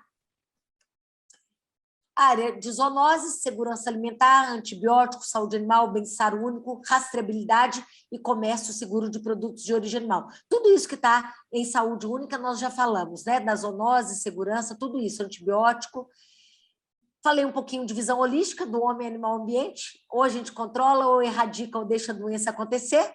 A gente falou que essa visão holística do equilíbrio, ela também é existente, que tem que ter um equilíbrio entre o homem, animal e ambiente. E essa interação entre o homem com ambiente, outro homem e com o animal, ela nunca vai deixar de existir, porque desde os primórdios que ela existe relação do homem com o ambiente, né? Seja lá nos antepassados e seja no futuro. A gente não tem como excluir o animal e o ambiente da nossa vida. Pessoal, aqui são alguns dados, eu vou passar esses slides para a Ana, ela pode mandar para vocês depois, mas 60% das patologias infecciosas humanas, elas também acometem os animais. E 75% das doenças infecciosas emergentes que chegaram hoje na humanidade são de origem animal. Então, daí vocês já têm o tamanho da importância do médico veterinário no mundo de hoje, na atualidade. Não tem como não dar importância para o médico veterinário. Tá? A nossa atualidade está dizendo, você é importante, médico veterinário, nós precisamos de você. Tá bom? De cada 5 novas doenças que vão aparecer, 3 vão ser de origem animal, tá? E quase 20% das doenças existentes, infecciosas, depende de um vetor, seja de um mosquito, seja de um outro agente, que vão transmitir do animal para o humano ou vice-versa. Então, o veterinário é fundamental. E vocês sabiam que 20% da nossa produção ela é perdida por problemas sanitários de doenças? Quer dizer que a gente poderia produzir 20% a mais de alimentos? Então, quer dizer, nós somos 7 bilhões, nós temos uma pandemia que mata há mais de 50 anos, que é chamada fome, né? E nós ainda temos problemas sanitários. Tá? Então, o veterinário tem serviço para ontem, para hoje e para amanhã, tá bom? Aí um pouquinho da história, falando do pai da veterinária, como que surgiu, isso eu vou pular, Ana, que não é importante, tá? Só dizendo que a saúde única da medicina veterinária foi reconhecida há muitos anos, já se tem essa correlação multidisciplinar com outras profissões. Em 98, a medicina veterinária foi reconhecida como profissão da área de saúde, e em 2011 ele entrou no programa do NASF. Então, hoje os municípios têm um profissional de veterinária inseridos nos seus programas de saúde pública, tá? Que visitam as propriedades, os municípios, as casas, para levar informação e avaliar como está o controle sanitário dessas famílias e de doenças e de tudo isso. Tá? Então, aí falando do NASF, vou passar para você se alguém quiser ver portaria, a consolidação, como são montadas as equipes, tá? Como que o médico veterinário trabalha dentro do NASF, nessas visitas aí, principalmente comunidades ribeirinhas, né? Auxilia no diagnóstico situacional dessas famílias, tá? Ajuda na discussão das políticas públicas, construção conjunta de projetos de importância aí vital para algumas populações, tá? A FAO, a OMS e o UNICEF hoje têm profissionais da área de medicina veterinária em cargos chaves para fazer esses programas de atendimento à humanidade, né, à população. E qual é o meu papel na saúde única e qual vai ser a minha contribuição quando eu decidir que eu quero ser médica veterinária, né? O que eu vou poder contribuir, né, para a humanidade? Qual que é o meu papel no ambiente, para o ser humano e para o animal? O que eu vou deixar, né? Não é questão de legado não, tá, pessoal? É como eu vou trabalhar, o que eu posso oferecer com o conhecimento que eu estou adquirindo. Porque quando a gente tem um gift, né, um presente, um dom, né, o mínimo que a gente pode fazer é devolvê-lo.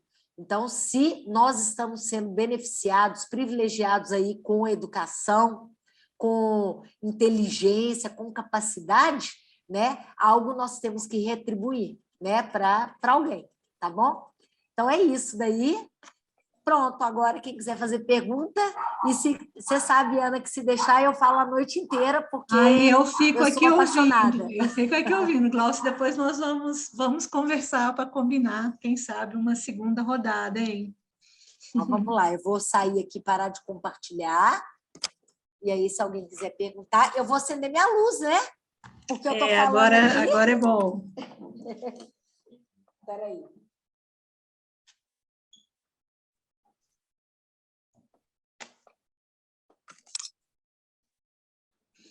Pessoal, quem está presente e quiser fazer alguma pergunta para a Gláucia em cima do que ela falou.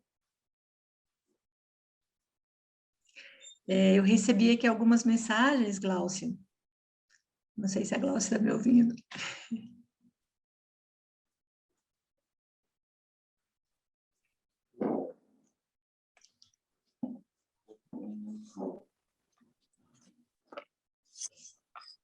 Eu recebi algumas mensagens, o pessoal falando que, agradecendo, uma pessoa falando que a partir daqui tem várias coisas para pensar, que abriu muito o campo de possibilidades para ela, e, no geral, as pessoas batendo palma, te agradecendo, felizes, bem Que felizes. bom, maravilha.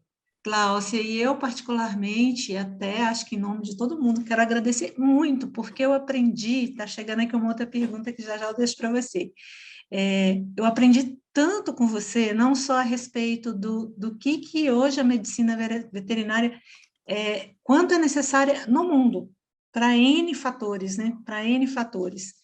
E te agradecer, olha, está chegando aqui uma pergunta, vamos ver se dá para você responder ainda. Quais matérias que você achou mais difícil na faculdade? As que eu menos estudei. Vamos lá. Não, é verdade, tá? Porque, olha só, eu acredito que todos aqui somos privilegiados em termos de educação, sabe, Ana? Então, eu acho aqui que todos nós somos capazes e temos potencial. Realmente, as matérias que eu tive mais dificuldade foram as que eu dediquei menos, obviamente. Mas é claro que uma ou outra matéria a gente tem mais afinidade, vamos dizer assim, como a gente tem na escola. Então, as mais difíceis são as que eu tinha menos afinidade, porque a dedicação é diferente. Foi a Malu que perguntou, né? Foi a Malu. Então, assim, matérias que eram muito legais, bacanas e que tinham muitas aulas práticas, eu amava. Matérias que tendiam a ser mais teóricas, eu acho que tinha que ler muito, estudar e saber, entender, e horas em biblioteca, porque na nossa época a gente não comprava livro, a gente tinha que ir para não tinha Xerox, não tinha digital, não tinha PDF, a gente tinha que ir para a biblioteca, estudar no livro que tinha lá e ir embora, porque nem para casa poderia levar, porque só tinha 2 volumes. Então, assim, bioquímica eu achei muito difícil, farmacologia eu achei difícil, química orgânica eu achei difícil, bioestatística eu amava, depois do mestrado eu fui uma das melhores alunas do meu saudoso professor Ivan, né, que já se foi, mas eu tive dificuldade, porque envolvia um pouquinho da matemática, mas eu adorava, mas aí já entrava um pouquinho da aptidão para matemática. Então, assim, as matérias que eu tinha aula prática eram as que eu mais gostava, confesso. E eu acho que isso daí, para quem faz um curso de veterinário, não tem como escapar disso, né, Ana? A gente quer botar a mão na massa, né? Acho que sim, acho que sim. Embora eu também sei que tem muito estudo, né? É muito estudo, muito, muito, muito estudo. É uma área que as pessoas... Mas é porque você vê, né? Mas é que você pega, você vê, você mexe no microscópio, você faz experiência, ou explode se coisa. vê acontecendo aí, isso, também, né? Faz pro concreto. Isso enche os olhos, é mais concreto. Uhum. Tá bom, querida, eu não tenho palavras para te agradecer. O quanto foi maravilhosa a sua fala, esse encontro. Um presente, um presente. Eu estou à disposição, todos vocês aí que estão, se quiserem alguma área específica, souberem de alguma área na veterinária que vejam que existe tudo, eu conheço vários profissionais, eu tenho bons relacionamentos em Brasília e fora daqui. O que vocês precisarem, quero acompanhar uma cirurgia, quero ver, fazer um abate, quero coisa, isso aí a gente consegue, tá? É muito tranquilo.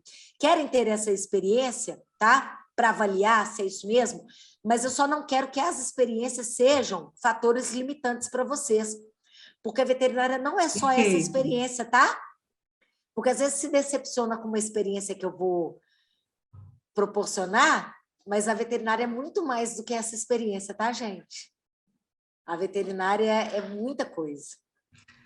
E já fica o convite para uma segunda rodada, hein? Maravilha. E quem tiver a oportunidade de ir esse final de semana lá na Brasília, na Agro Brasília, que está tendo, para vocês entenderem o tamanho do mercado da agroindústria, vale a pena, tá? Tá simplesmente muito bacana. E vai ter no country uma prova de salto também, quem quiser ir, entrada aberta.